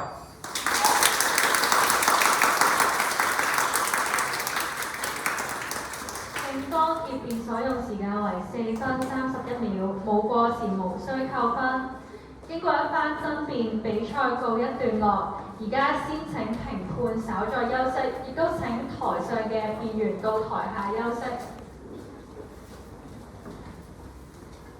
喺宣佈結果之前，我哋會先請3位評判就今日對賽雙方嘅表現給予一啲寶貴嘅意見。首先有請香港恒生大學社會科學系助理教授陳顯陽博士。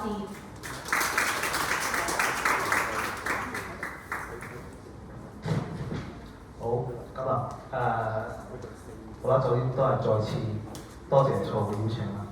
咁我又係同頭先嗰場一樣啦。咁我通常都係會先講下我對於呢個題嘅一啲見解，跟住我先再講一啲表現啦。咁其實對於呢個題目咧，去到最後階段咧，我終於聽到咧我想要聽嘅嗰個字啦，就係咩咧？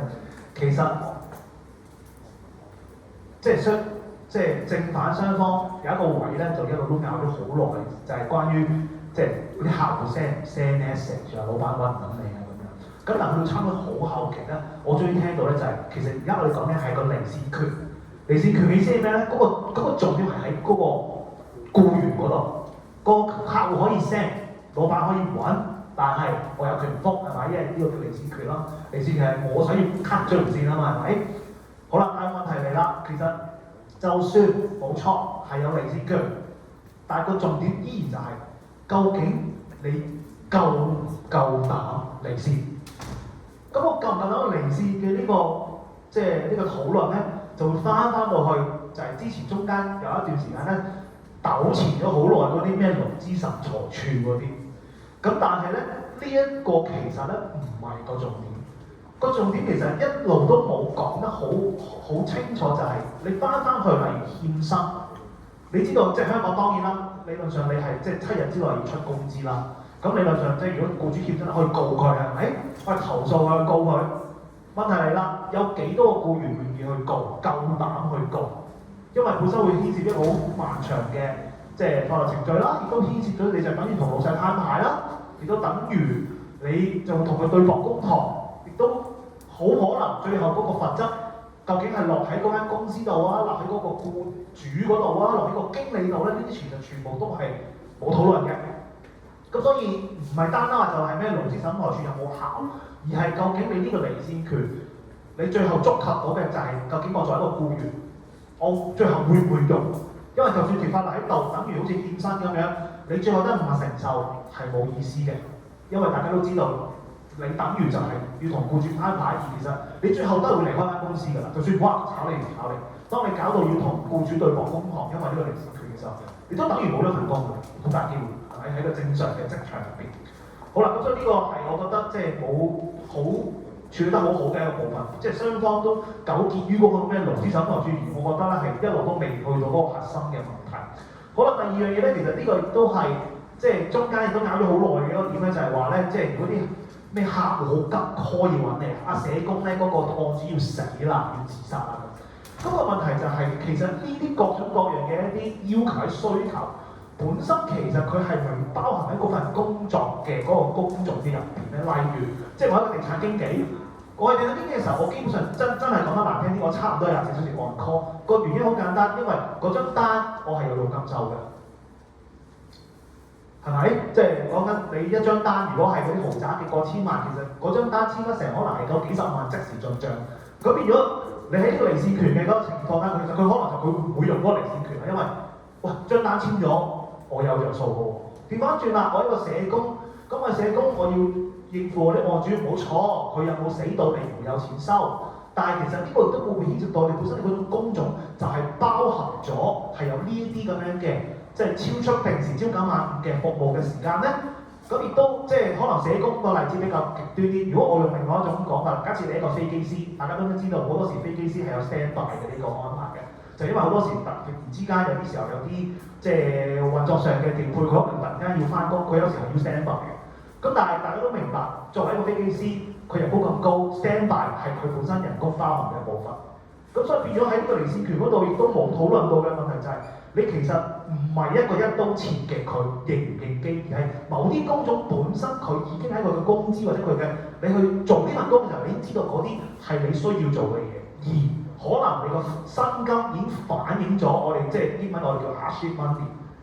咁變咗呢度其實並不是好似即係雙方講得咁簡單，就係即係咩客戶覆唔覆公司蝕100萬，或者嗰、個即係個案主自殺死唔死，其實有時唔係咁一刀切嘅，有時係好多時都係睇翻嗰個工本身係咪有呢啲咁樣嘅，我哋叫做 hardship money， 佢本身係需要呢啲嘅不停時工作。反而咧，其實呢個離線權，我會覺得咧。真係針對嘅係乜嘢咧？係一啲好極端嘅一啲無良僱主。簡單嚟講就係啲控制狂，即係啲咩咧？我都見過嘅某啲教授啦，比較即係某啲院校嗰啲教授或者係比較高層啲，佢中意凌晨3點 send email， 佢係咁噶，佢就唔3點 send email， 你復唔復啊？即係呢啲其實反而就可能會跌入翻一個正常我哋對於離線權嘅嗰種睇法，就係有啲非必要嘅一啲。可能佢純粹，可能嗰個係佢作息安排，佢中意3點鐘，佢思潮湧動想同你講啲嘢。咁但我可以有權唔覆係咪？我瞓緊覺㗎嘛，理論上。咁所以變咗我哋其實即係我覺得離線權就應該翻去就係其實喺正常情況底下，我都比較同意去到好後面，去到好後嗰差唔多去到結辯嘅時候咧，正方係有講嘅就係即係我都想有我嘅人生係嘛？而我嘅人生未必話我好有好高尚嘅一啲追求，或者我係咪要有第二番嘅事業想創？咁但係我都可能想休息咧，係咪？咁但係喺呢個情況底下，其實大部分嘅一啲正常嘅工作未必去到咁極端，真係話咩有啲好突發嘅客戶需求。而嗰個情況底下，如果有離線權嘅話咧，咁真係理應嚇係可以比較保障到嗰啲即係員工嘅權益。咁但係即係最後一個 point 我想提就係關於嗰個有一個點咧，我覺得幾得意嘅，但係咧就冇好細意去再即係拆解，就係嗰個移風易俗嗰樣嘢。即係其中有一個點咧，就係我覺得正方去講就話咧，即係如果有咗呢個法例咧，其實大家就會開始慢慢就會將就，或者佢識得即係大家會學啦，即係知道咦咁樣唔係咁啱，而從而達至個移風易俗嘅效果。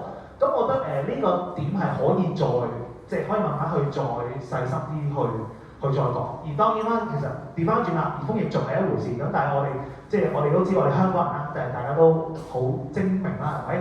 其實除咗移風易俗之外，我哋更叻嘅係乜嘢啊？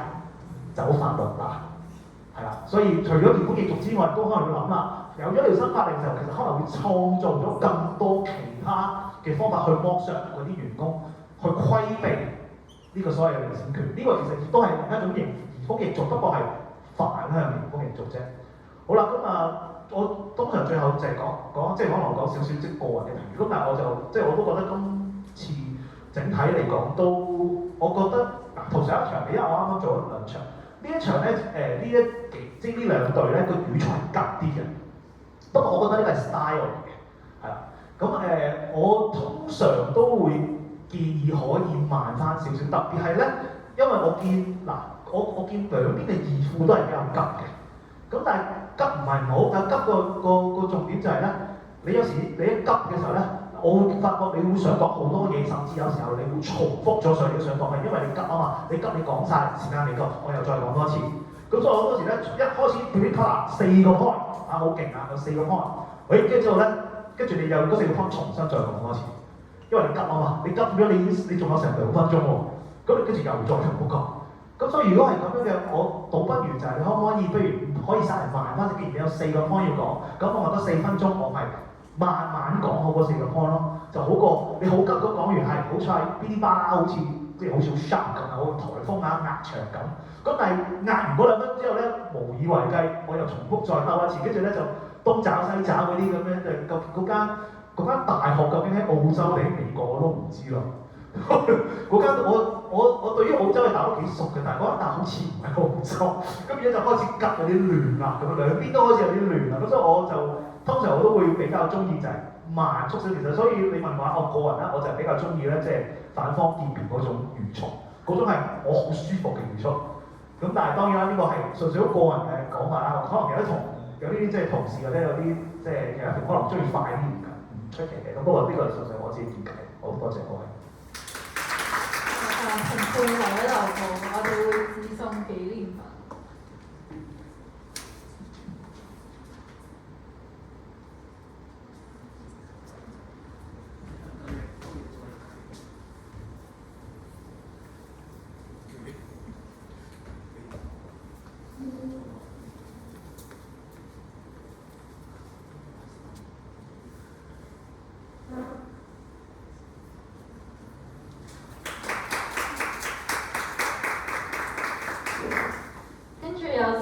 香港樹仁大學歷史系副系主任羅永生博士。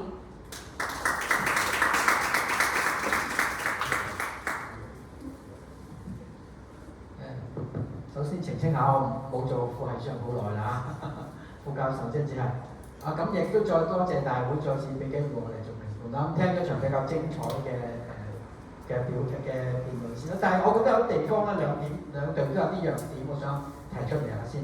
第一個我聽咗咁耐啦，我覺得正方係講緊香港文職人員應該有離線權啫，從來都係講文職人員，呢個第一個。咁其實你係將個命題係收到窄咯，其實係咪離線權應該淨係文職人員？如果係咁嘅先，所以你哋亦都好聰明，所以你哋嘅例子唔會講文職人員以外嗰啲人。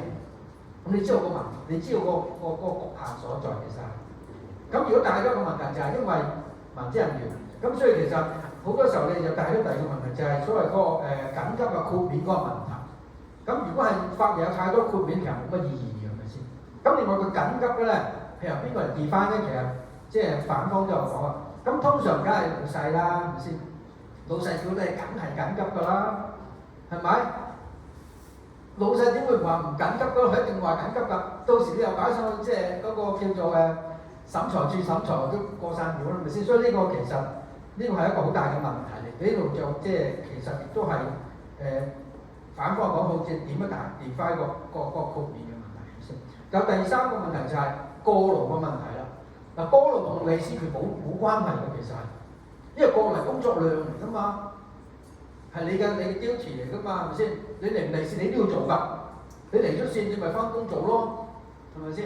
咁所以其實同利是冇關係，其實反方其實呢應該係好大攻擊嚟㗎，即係利是權同過勞，即係你嘅 job 就要做啲嘢，就算你嚟線你都要做㗎啦，係咪？嚟咗線你可能而家唔做翻公司咪做更加辛苦。係咪？咁所以呢個係偽命題嚟㗎。我發覺即係反方好似呢度冇乜注意到呢個問題喎，係咪先？咁另外反方亦都有個問題，就我覺得係嗰個彈性工作好含糊啊。我覺得正方又攻擊力唔好夠。佢彈性工作點彈性法？老友嘅搞點彈性啊？即係在家工作定係乜嘢啊？即係好抽象，好虛無縹緲，完全冇內容嘅。我聽咗咁耐之後，就係一個4個字：彈性工作，隨便就得㗎啦，係咪？隨便得咁隨便乜即係24小時啦，其實即係咁差唔多。所以呢個我覺得係好大一個即係不足嘅地方，但係正方好似喺度感覺唔到佢個漏洞嚟作一種所謂嘅比較強烈嘅攻擊啦，係咪先？咁我覺得呢度亦都唔係一個好嘅地方嘅反方。咁另外就係反方其實都可以有一個 point 可以用，其實就係個逆向思維。咁逆向思維咧？其實利先權其實可以造成咗一種點講啊？就係喂，我正如頭先第一位評判所講，我回應老細，回唔回應夠唔夠膽啊？其實變咗一種壓力嚟嘅，反而係，因為你回應嘅咧就一定係有分嘅，你唔回應一定冇分，係咪先？咁所以回應得多個咧，老細一定係好好感；唔回應嗰個一定冇好感。咁其實係對員工反而不利嚟嘅喎，其實係。因為好簡單，呢個就係黑白嘅問題嚟㗎嘛。你回應我，老細一定係好感嘅；你唔回應我，老細唔好，一定冇好感㗎。咁對個員工反而不利喎，唔係有利嘅喎。喺僱傭關係上面係咪啊？咁呢個其實你逆向思維應該諗到呢一點，我覺得係咪？咁所以呢個可惜兩種都冇，即係正方就唔會講嘅，肯定係咪先？但係反方諗到啲，我覺得比較可惜咗咯。咁至於其他好多地方咧，就係嗰啲數據嘅問題都即係聽咗，大家可能同一個。都係澳洲咁，但係呢個得，嗰個得，我真係搞唔清楚，真係聽唔清楚，真係呢個恕我即係孤陋寡聞啦。咁另外就係都係臨場表演當中啦，我都好贊同第一位評判所講，其實真係語速好急，即係我而家好多字都好急，就唔係太聽都唔係太舒服嘅。咁另外一樣嘢咧，我就即係發覺咧，我成日做評判都講嘅就係有笑容。我發覺兩組都好似好緊張咁，冇笑容。唔夠所謂談笑用兵，唔好咁大將風度咁啊先，好多時候係嘛？我哋成日講話即係辯論嘅時候，你即係談笑用兵啊，所謂嘅少女藏刀即係最高招咁嘅先啊，即係笑口齊齊咁插你兩刀咁啦，咁啊最難以招架。咁反而咧，死勁地想殺死你咧，大家可以防範到啦。咁所以我覺得有啲笑容係比較好啲，亦都令到個氣氛會相對 relax 啲，係咪先？咁對評判嚟講都係一個好嘅印象嚟㗎，好嘛？咁或者俾大家咁多意見啦，多謝晒。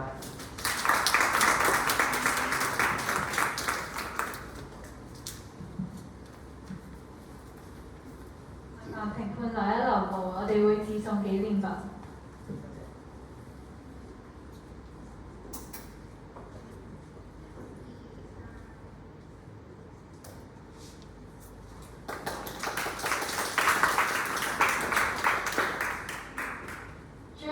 有請香港中文大學自學中心講師蕭海洋博士。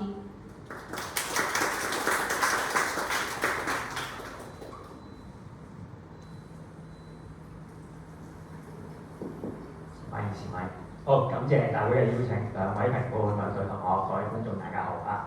咁啊，我都先聽取兩位評判嘅建議啊，我盡量講得慢少少，同埋盡量多啲笑容啊，咁啊去做呢個嘅一個點評啦啊！咁啊，好不幸嘅你哋安排我做最後咧，我有特別長氣噶嘛，我盡量希望壓縮個時間啦，要等大家可以早啲去離開啊！咁啊，我習慣我都試咪先啦，即係大家都試咗咪嘛。我覺得有一個回應啊，因為有幾位同學好似都提到一個觀點咧，我覺得用4隻字就可以解決㗎啦啊！即係人生好多時候咧都係各色其色嘅啊！即係到底你要用咩時區啊？即係好似我咁，雖然我生活在香港，有時我都係美國時區咁樣生活嘅啊，即係都係日日顛倒啦。對即係你覺得即係適合咪可以咯，係嘛？咁啊，另一個咧就係好似係咪結辯啊？你點開咗個機關啊？因為你講中華文化係好不幸嘅啊！即係本人都略有研究咗，我都想回應下啊！即係你墨子咧，你講咗係兼愛啦，係嘛？非禮啦，我都仲有一樣嘢要講嘅非攻啊！呢個好重要啊，係嘛？即係特別你講尋秦記嘅話，點可以唔講非攻咧？啊！特別佢嗰個成首國篇啊，即係咁從而家去睇都係當時嚟講係一啲好厲害嘅技術嚟嘅啊！即係如果大家有興趣可以再去即係研究一下啦嚇。好啦，咁啊仲有一個講傳統咧，咁啊今日咧都仲係正月就係11嘅啫啊，咁所以咧都先祝大家咧嚟緊呢一年咧就係平川躍馬就丙午迎祥啊！不過好可惜地咧，就今日得一隊可以馬到功成啊，咁啊即係繼續努力啦，畢竟都係初賽一場嘅啊。好啦，咁啊有正題啊，呢條題目咧，我印象中我係評過嘅。咁啊，所以為免咧就係即係今天的我打到昨日的我咧，我就唔詳細再成條題目去講一次啦。但係我想講兩樣嘢嘅，第一個咧就係、有時啲題目一都已經唔同咗嗰個成個背景或者個形勢可能有啲唔同啊，所以我覺得大家應該要即係與時並進嘅。啊，另一樣嘢就拋啲兵法出嚟啦，即係正所謂孫子兵法啊，戰勝不服啊嘛。就算如果你參考過以前嘅一啲即係相同題目嘅一啲討論，咁有個勝負分野嘅時候，但係當時嘅一啲即係佢哋嘅觀點係咪真係已經仲係有咁有力咧？呢個我覺得即係大家都係要去留意嘅一個問題嘅啊。點解咁講咧？因為我印象中咧，我記憶中嗰一次咧就點咧？佢哋講到臨尾咧，唔知啊今日都有社工嘅同學嘛？佢哋因為好多社工嘅同學，啲嗰個成日頭條係咁講嗰啲社工嗰啲情況啊。咁今日好啲多少少啊。不過正如頭先羅教授都提到，又好似就即係特別正方啦，你都即係畫條線都好保，即係戴晒頭盔，就淨係講呢個文職咧，就冇特別提到一啲即係逢係緊急情況好簡單係嘛？唔好話你文職啊，即係你嗰啲所謂紀律部隊啊，或者啲救護啊、救援嘅人員啊，呢啲你好難話有一個所謂嘅劃分喺度喎。所以即係呢個就係大家要去留意啦啊。好啦，咁我所以咧，我即係想引入啲新元素。我本來諗住即係期待今日你哋會講下嘅，但係相當我冇講到，所以我覺得有啲即係少少遺憾啦嚇。譬如第一個好簡單，而家係一個咩世代啊咩學校咁即係你哋咩主科都必然受到佢影響啦，就係人工智能嘅世代啊，一個新常識嘅人工智能。到底呢樣嘢嘅出現，對於正方或者反方嚟講係一個即係支持啊，定係不利嘅一個嘅部分咧？我覺得大家應該要去講下啊。譬如如果你問我從正方嘅角度去睇，我覺得有用嘅喎。點解？因為 AI 就唔使離線㗎嘛，你中意嘅你咪唔好問我咯，係咪先？我收個工啊，老細啊，你問下任何一個 AI 去解答你先啦，係嘛？即係會唔會係對你哋其實係有一個即係幫助喺度咧？咁但係調翻轉嚟講，可能從反方嘅角度咧，你又要去留意喎。本身 AI 已經咁勁啦，佢又唔使咩離線嘅，我整一個離線權俾啲人類，其實會唔會削弱咗我哋嗰個所謂嘅工作或者個競爭力咧？咁係咪一定要有必要去做呢樣嘢咧？咁呢個即係大家可以考慮下邊個即係其實有利啲啦。好啦，另一個就係咧即係我都步入呢個中年好耐啦，咁啊所以咧即係你哋咧就應該係叫做僵屍啊嘛，因為冇記錯應該算係嘛？即係新世代咧，因為我最近都成日經常遇到啲僵屍喺校外啊，都幾頭痛嘅同佢哋合作嗰陣時啊。咁啊點解咧？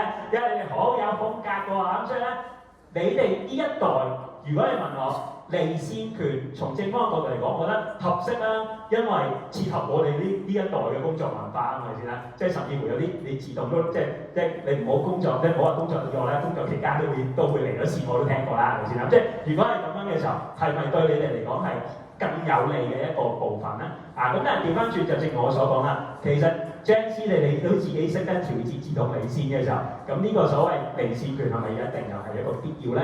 咁對呢啲咁嘅新嘅元素，即係有時題目就似即係冇換過啦，咁但係既然個時間點已經唔同嘅時候，係咪可以引入多啲新嘅元素去做個討論咧？呢個咧即係大家可以留意下。另一樣咧，我覺得即係再抽翻上少少一個層面，就係其實你今日都討論緊因為港府嘛，都係一個法律嘅問題即係當然我係門外漢啦，但係我會期待大家都要諗一諗就係法律嘅嗰個本意到底係要做啲乜嘢？點解要去設定呢個咁樣嘅一個法律譬如話我係要為咗去維持一個社會嘅秩序嘅有呢樣嘢冇呢樣嘢會造成啲點樣嘅影響咧？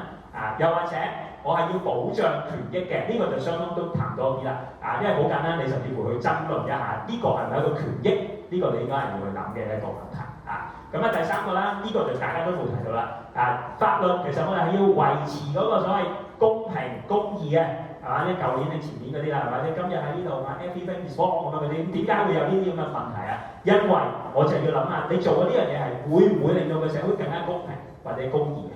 咁最後一個問題就係一啲所謂呢啲其實牽涉法律好多一定有個權利同義務嘅問題你去加咗呢樣嘢入去嘅時候，對呢個所謂權利義務嘅區分到底有冇一個幫助咧？呢個我覺得即係正反雙方你哋都應該要去諗多少少相對我覺得反方應該係，因為我有問題嘅，好似提咗多啲啲，但好多時候你都係點到即止呢個我覺得一定要去注意一個問題好啦，然後雙方表現啦，有啲頭先兩位評論都提咗，我唔多講啦。我自己總評就覺得總體嚟講係唔錯嘅，因為今日第2場初賽啫但我感覺至少在場8位辯員或者台下提問嘅同學啦，都係喺狀態好事嚟以前見過有啲咧，即係第1場好似都仲未 ready 咁樣，有啲擔心但係至少你哋喺一個比較初期嘅階段就已經係即係講得粗俗啲上咗力嘅係一個好事嚟嘅。咁但係調翻轉，你亦有個擔憂啦，你點樣去維持住呢個狀態去到最尾咧都不容易嘅因為我都有睇波，我哋都知即係某啲球隊嘅嘢去到某啲季中位置就自己爆炸嗰啲咧即係連亞軍點樣嗰啲咧，咁即係會出現呢個所謂狀態嘅一個即係起伏嘅一個問題，你哋自己要去注意咯好啦，咁有啲位頭先評判我講嗰個就唔多提啦，不過即係我嘅本行中文人咧我都係挑剔除咗語速咧，我哋今日發音個別嘅變源你哋要留意嘅，有啲入聲執得唔係太好譬如引入又或者咧係專業同係 P 嗰啲咧，相信要閉合嘅原因我諗就係正如陳博士講，因為你講得太快，你就冇注意到呢啲所謂嗰個閉合嘅一個問題，要小心我覺得入聲係一個要解決嘅課題嚟或者個別有時就都仲有啲失準，譬如兩全其美佢傳你個嘴要嘟出去嘅可能人太快你就即係跳過呢個位置咧，我覺得呢個大家要注意，畢竟你都係粵語辯論咁所以呢啲發音咬字應該即係最好係零失誤就係完美啦好啦，另一樣咧，我覺得要注意咧就係咧頭先羅教授喺度提到嘅，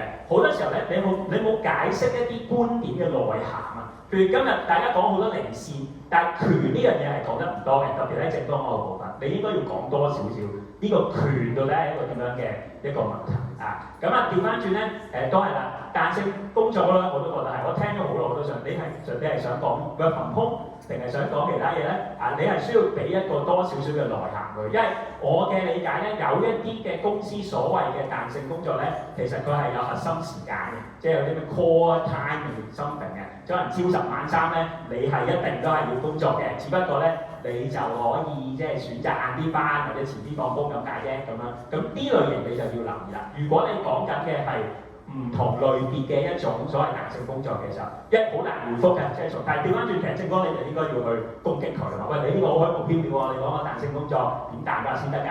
咁你就需要有個責任去做嗰個嘅一個説明咯好啦，然後咧今日我覺得比較驚喜咧係你嗰個問答環節，我覺得係做得唔錯嘅因為好多時候包括台下發問嘅同學以往我成日批評呢個部分係即係好似冇乜用咁樣，但係我咧今日係有效嘅，至少你揾到一啲題目出嚟去做一啲回應，而相當嗰個回應我覺得都係對準到嗰個嘅問題咁不過即管呢度我俾多2個問題你哋即係譬如如果我會問正方咧，其實結辯後尾又提到嗰句又係你冇直接去問啫，你一路好強調嗰個所謂勞方嘅角度去考慮呢個問題。咁咁但係既然你話我唔可以淨係諗一個資方嘅角度嘅，咁點解淨係諗一個勞方嘅角度可以咧？咁你可能需要去做一個解釋嘅啊。咁啊，反方調翻轉啦，頭先都提到啦，呢個係一個權嚟嘅啫，一個權益嘅東西，點解有擺咗喺度會比冇係真係唔好嘅一件事咧？啊，呢度我哋嗰個説明上面咧係需要多少少嘅一個即係論證咯嚇。而今日比較失色，我覺得反而係個自由辯嗰度啊，唔係感覺到有太多嘅承接或者延伸啊，所以我評分都漏咗評分嗰個位啦，唔好意思啊，即阻到大佢啊。呢個我覺得大家都要去留意嘅。啊，自由辯咧，你應該係喺前邊你揾到對方嘅一啲問題，再提出嚟去做一啲嘅攻擊，去做一啲配合。啊，特別今日其實台下嘅啲法論，我覺得相當都係嘅。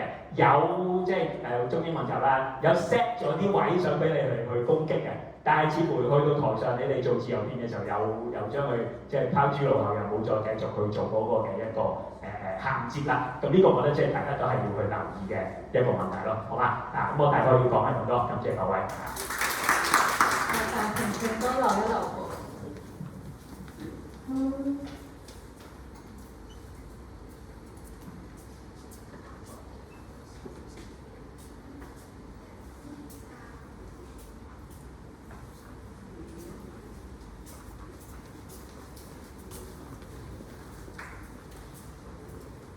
再次感謝3位評判喺百忙之中出席今日嘅比賽，而家會宣布賽果。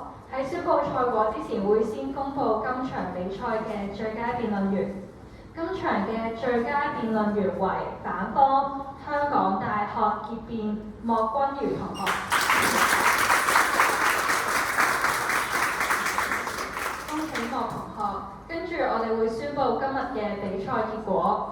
今日嘅辯題為港府應引入離線權，對賽隊伍為正方香港浸會大學，反方香港大學。結果係0-3，由反方香港大學勝出今場嘅比賽。